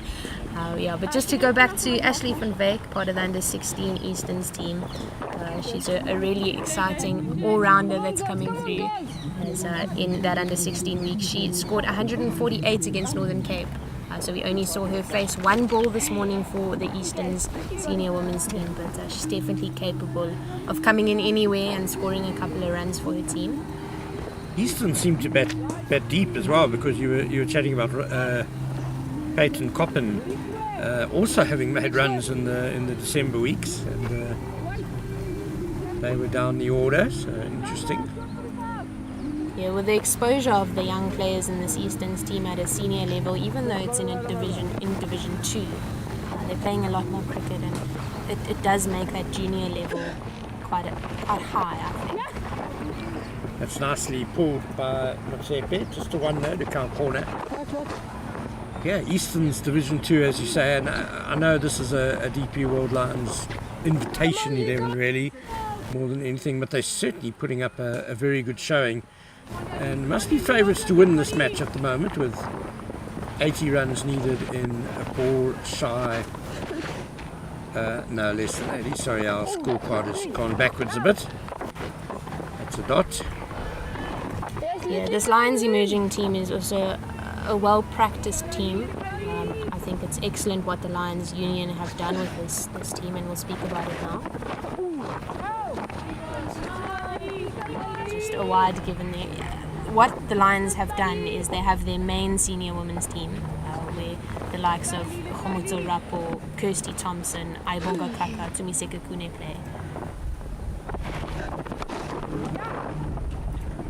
Played out too long off for one, and that team then has this B team to them, which consists of all of these youngsters that are up and coming, and it's really exciting because they go around and they play against all the Division 2 games on weekends where they don't have league fixtures.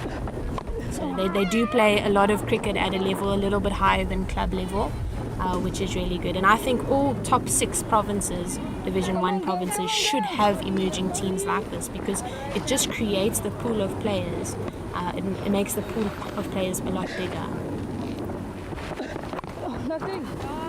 It's going to be another ball. Yeah, it's such a good idea by the DP World Lions, and of course a lot of this team played in the under 16 week, which won the competition, the national under 16 week, as that ends the over, and the Lions also finished third in the under 19 girls week. No doubt there's a lot of talent in their pipeline, and there probably a handful of juniors under 19s involved in the senior Lions team as well. Yeah, they are. And I don't think that the under 19 performance, in terms of players who were selected for the SA under 19 team or the Phillies team, was a correct showcase of what the Lions have. As only one player was selected in those 2 teams. Karabo Meso made the SA schools team, and she was the only one from Gauteng. Van Wyk is continuing the full toss, just costing 1 to long on. That's a better delivery. That was nicely flighted and just dipping on the batter, who defended stoutly. Yeah, but this under 16 group from the Lions is a really exciting one. So they kept them at under 16s for 1 more year in the hope that the under 19 team will be stronger next. Has to be quick on this run. Oh, the direct hit would have been well out. And in fact it is out anyway, because very smart work by wicketkeeper Garezes, gathering the throw, which just missed the stumps, and then breaking the stumps, and a second run out in this Lions innings. They could really do without that. Yeah, and that is the end of Jenna Lee Libber, who looked to be knocking on quite nicely, 16 of 14, as our scorecard has updated and is correct now. So she was looking good, looking decent, hitting the ball nice and clean, and it's unfortunate to go out on a run out in that fashion. Yeah, that's a massive blow for the Lions, because you just felt that Libber was the one who really needed to bat through the majority of these last half dozen overs. She looked in good touch, hitting the ball sweetly, and great bit of fielding. It was a poorly judged run, but you could understand why it was taken, because it looked like it was going to get past the fielder. But a wonderful stop, and we'll just try and confirm who that Eastern's fielder was at quite a straight mid-wicket. That was Mokwena, Kanelelo Mokwena, at mid-wicket, who did the piece of fielding. That wicket brings in experienced under 19 player Samantha Swanepoel to the crease. She bowled really nicely, the slow off spinners in the first innings. And, she'll be facing slow leg spin from Ashley Van Wyk for her first couple. Van Wyk has bowled really nicely. The wicket doesn't go to her name, but the pressure she's been creating, helping to lead to that run up. Really tossed up again, 2-4, but just the one too long off as Swanepoel gets off the mark first ball. A little bit of a fumble out in the deep, but the Lions players not taking advantage of it.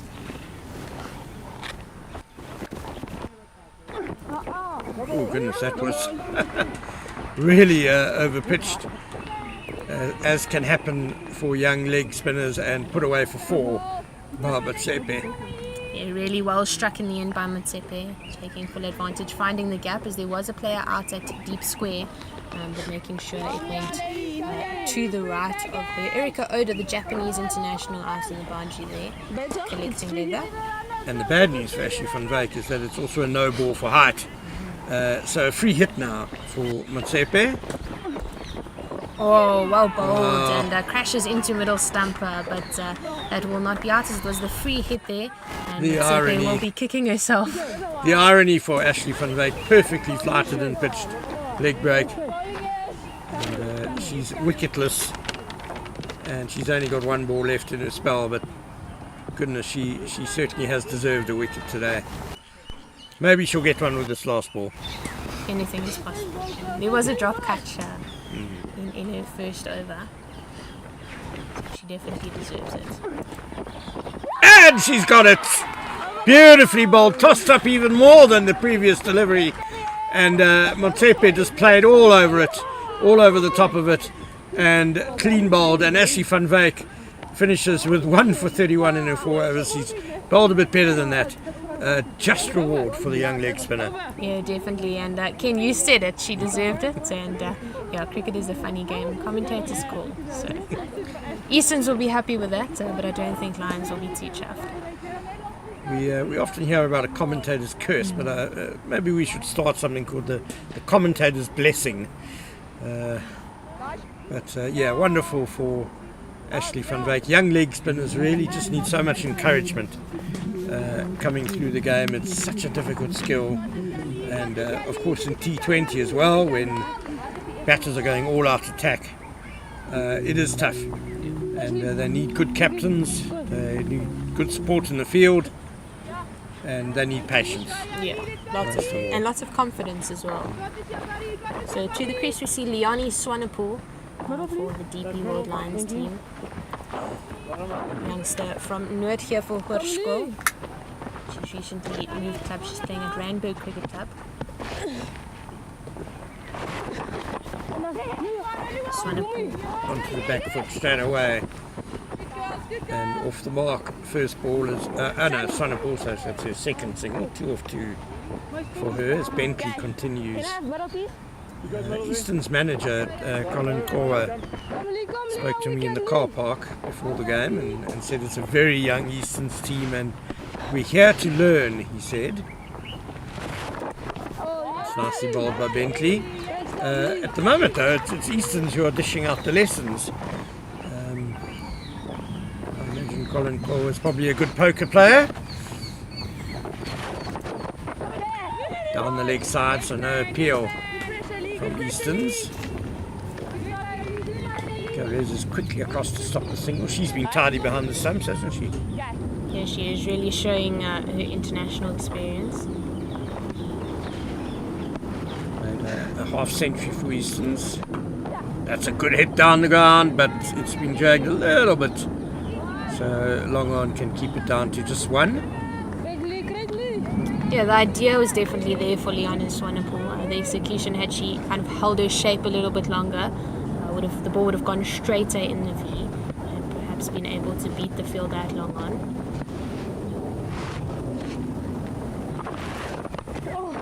Steered away between point and cover by Swanepoel by safely through for 1. No relation. These 2 Swanepoels. But well run in the end. placed well. They knew they wanted to take the singles, so they did in the end. So Liani on strike now. Oh, they'll have to be quick here. Yes, Samantha Swanepoel did well. She made it. It was a testing quick single. Yeah, it was also a good piece of fielding by Ashley van Wyk at point. She came in hard, ran at it, and was in and out of the hands quite quickly. Accurate, hard throw at the stumps. So we'll have to say a well-judged single by Liani Swanepoel, both in terms of the fielder and her partner's capabilities. 86 for 6 then after 16 overs. Yeah, perhaps because they have the same surname, they have some level of telepathy between the two of them. A psychic connection passed down through the genes far back. Who knows? Peyton Coppin back into the attack. This time she's from the clubhouse end. Perhaps a change of ends will help her stay more consistent than she was in her first 2 overs. There's no wind to speak of here at Irene, so no particular side that will help her in swing more. That's a good start to the over. Yeah, and the wicket that we are playing on today is in the middle of the square, so not too much concern for slope on the pitch. Again, that movement into the batter and nicely put away by Liani Swanepoel for a single. And not a huge difference in terms of boundary lengths. I would say there's a slightly longer leg side boundary for the right-hander now batting at this end. Missed out there, Samantha Swanepoel. Yeah, just trying to pull the ball too square there, and she chose to go straighter. There's a short front leg only, so perhaps she was trying to get it up and over to the boundary. That's a good hit down to long on. Much better in the decision to go straight. There's square leg and then mid wicket is in the ring. No cow corner in play with long on out. Yeah, there's a cover sweeper as the other fielder on the boundary. Again, just that wrist falling away and the ball angling down leg side for a wide. Yeah, and Peyton Coppin knows it. She knows that it's the wrist as she just signals to herself, reminding herself to keep it straight, to keep the wrist behind the ball.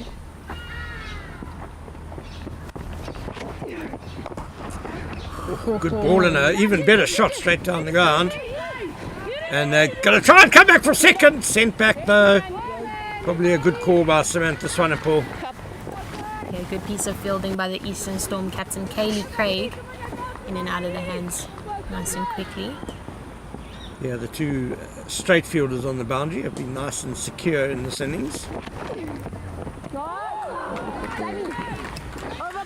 Big swing and a miss. And the end of a better over from Peyton Coppin. 90 for 6 after 17 overs, so the DP World Lions need 42 runs in these last 3 overs. There's no time for fiddling about anymore. They're going to have to just throw the bat at pretty much everything. And unfortunately, they have 2 new batters at the crease. Yeah, and with Alicia Rudolph coming back into the attack from the golf course end, and she was so good in her first 2 overs. Just 3 runs coming from them. No wickets to her name. But she did, the pressure of her bowling brought about a run out. Yeah, outstanding by the experienced all-rounder. Batted well at the top of the innings for Easterns as well. It's going to be probably cut off. No, cover sweeper can't get across. Rudolph pays for the full toss, nicely put away by Liani Swanepoel. Yeah, we have complimented Rudolph so much on her consistency and the way she goes about her game. But no one is perfect, so she just tossed that one up a little bit too much than she would have liked. So Ashley van Wyk and Leandra Bentley have both bowled out for Easterns. That's nicely bowled, and it'll be a dot ball. So Van Wyk 4 overs 1 for 31. Bentley really good, 4 overs 1 for 13. Michaela Edwards has got 2 overs left, and Caitlin Copham's got 1. Slightly different action there from Rudolph. Another dot ball. Kananela Mokoena has also got 2 overs left. So interesting to see who will bowl 19th and 20th overs. Yeah, well, I think the way Rudolph is bowling, she's got the 20th over, the last over set for her. Yeah, nice and tight from Rudolph. That might be wide. It is. The 2 round arm there. Try to bowl it quicker, flatter. Yeah, you never really know what's coming when Alicia Rudolph is bowling to you. Cover sweeper's got work to do. She does it well. They'll be back for 2. Yeah, a wily campaigner, Rudolph, no doubt about it. Yeah, we have spoken about how she loves her game and she holds herself to quite high standards. She's quite animated as well, so you'll see hands on heads. Well, she's certainly performed in this game. And no, they're not going to get a run from Wyk. That point feels well again. So that is the end of the 18th over. 97 for 6. And the DP World Lions need 35 runs off the last 2 overs. So very tidy over there by Alicia Rudolph. Just 5 runs coming off it. Yeah, this Eastern Storm team has really impressed me so far today. I do think that the leadership of the players in the Easterns team have been the difference for this team or this game, with the senior players being unable to stick through the innings for the Lions. And I think with Alicia Rudolph and the international performance from Gorazes definitely carried through. Michaela Edwards is returning to the attack to bowl the penultimate over. She was tidy up front, 2 overs 1 for 14. Oh, it's not a great start down the leg side. They're trying to chaff the umpire for a wide, and I was going to say it's worked, but the umpire, Masheka, indicating that there was a little brush of pad, so it can't be wide. That's probably also what brought the appeal for caught behind. Yeah, I think also the Easterns team would have come into this match with some confidence. They've won all 3 of their Division 2 T20 games this season. It's nicely bowled by Edwards, but Samantha Sonnepoel gets it away long on. Leonie Sonnepoel's back for 2. Excellent running. Yes, very good running. Yeah, Leonie Sonnepoel just turning there for the second really quickly, looking up and knowing that she was capable of making it, gave Samantha Sonnepoel a little bit extra time to get to the striker's end, where the throw was correct, it went to the correct end. Okay, and slanting down the leg side, Edwards. Sonnepoel disappointed she couldn't put that one away, especially since there's no one on the boundary, square leg or fine leg. She could have picked a spot there with that delivery.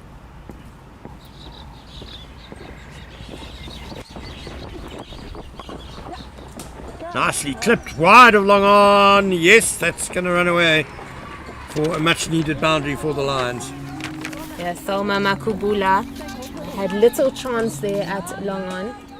Both cow corner and long on 5 to 10 steps off the boundary rope, and I think that's what might have cost the boundary there. Had she had a little bit more time to react to that one, different story.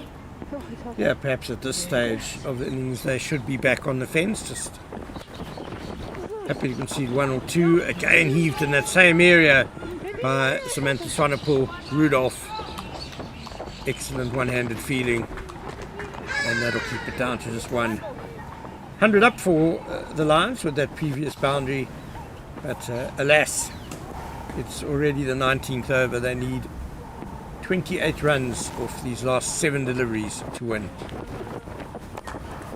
It's better by Edwards. Cover sweeper Again in play, Edwards getting it more on the offside line there. And just a single to end the over. It's 105 for 6. And Alicia Rudolph, one imagines, will have 27 runs to defend in the final over. Yeah, and you can't really fault Michaela Edwards for that over, her third.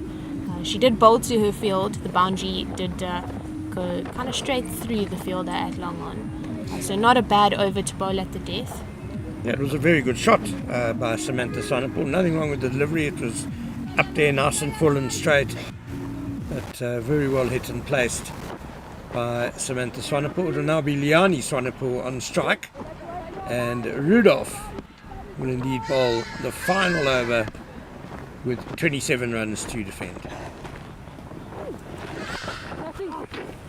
And starts with a dot, although it was hit hard by Liani Swanepoel. Yeah, the intent is definitely there by the young Lions players. Big inside edge, and they'll scamper through for a quick single. Yeah, you can't blame the two Swanepoels for falling short here. They were left with a very much an uphill task. Liani's got 12 of 16, Samantha Swanepoel run aboard 11. Skied out to cover and gone. And the Lions lose their 7th wicket. Yeah, Kanelelo Mokoena with the catch at cover. And Samantha Swanepoel just trying to go too hard over cover, which was definitely what was needed for her team, but unable to get the maximum of the bat behind the ball and just chipping it up. Easy catch in the end by Mokoena. Yeah, Swanepoel just shuffled down a bit, down the pitch a bit there. Maybe even got a bit too close to the ball. Sliced out to cover, and the Lions have really just lost too many wickets at regular stages in this innings. And on their way to falling quite a long way short of their target. Captain Kanewi Makake out in the middle to join the youngster Liani Swanepoel.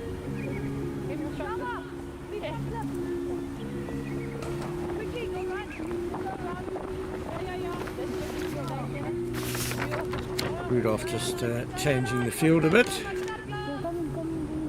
Oh, she's confident now. She's bringing in a slip. Why not? Why not indeed? Thelma Makubele.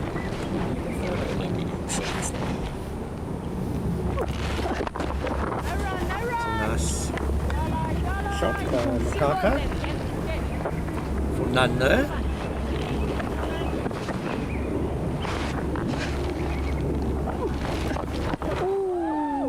Fishing outside that off stump, beaten.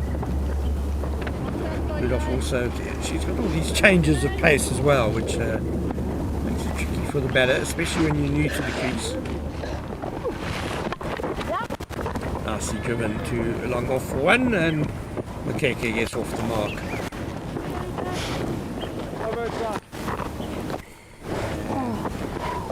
That is that. That is the end of the match. DP World Lions end on 107 for 7. So the Eastern Storm have beaten their neighbours, the DP World Lions, by 24 runs, I make it. Yeah, really good performance in the end by the Eastern Storm team.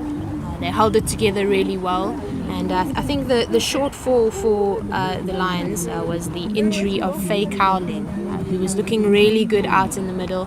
She was making really good contact with the ball, hitting the ball hard, playing quite clever cricket. She was dropped once off the bowling of Ashley Finfake by Kaylee Craig, but she came back nicely from it. But unfortunately that injury took her off the field, and that, I suppose, fall of wicket allowed the Eastern Storm to get into the tail of the Lions team. Yeah, that was certainly a crucial blow. Faye Cowling had made 23 of 26 balls with 3 fours. As you say, looked really comfortable at the crease, was dominating, and a great pity she needed treatment a couple of times. She valiantly tried to push on, but in the end couldn't, and a great pity. And we just hope that she can continue to play a part in this global cricket tournament sponsored by John Deere and brought to you by the Fidelity Titans, because she certainly looks like someone who will be very entertaining to watch going through this tournament, which runs through until Saturday. So the Lions finished on 107 for 7. We mentioned Faye Cowling, 23 of 26 balls. The only other really major contributions for the Lions, Jenna Luba made 16 or 14 balls. She was one of 2 runouts in the Lions innings, so that was also a major blow. And Samantha Swanepoel made 11, and Leonie Swanepoel 12 not out. The Eastern's bowling, impressive pretty much all round. Michaela Edwards, 3 overs, 1 for 22. Elisa Rudolph, superb really, 4 overs, 1 for 12. Ashley van Wyk, 4 overs, 1 for 31. She bowled better than that. Leandria Bentley was also outstanding, 4 overs, 1 for 13. Kananela Mokoena bowled a couple of overs, conceded just 11 runs. And Peyton Coppin was testing as well, 3 overs, 1 for 18. And following on from this game at 1:30 start, it's going to be Easterns again. They'll have to go back to back, but they'll be happy. Their confidence is high as they take on the hosts, the Fidelity Titans. Jenna, what do you expect from that game? Yeah, that'll definitely prove to be an exciting one, as Eastern Storm will come off, as you said, with a lot of confidence from this game against the Lions. But I do know that the Titans team is really well prepared for this. They've obviously, being the hosts, they know what to expect. They've been practicing at this ground the last couple of days, so they know the conditions, and they'll be keen to come out here and show what they have. And I'm sure that they will be using the international experience that they have, as well as the senior provincial experience that they have, that potentially both the Eastern Storm and the DP World Lions do not have. So yeah, fantastic. We look forward to that, and we just need to thank really several partners who've made this broadcast possible. A big shout out to John Deere, John Doe, Koi, Renault Centurion, the Baron Bar and Grill.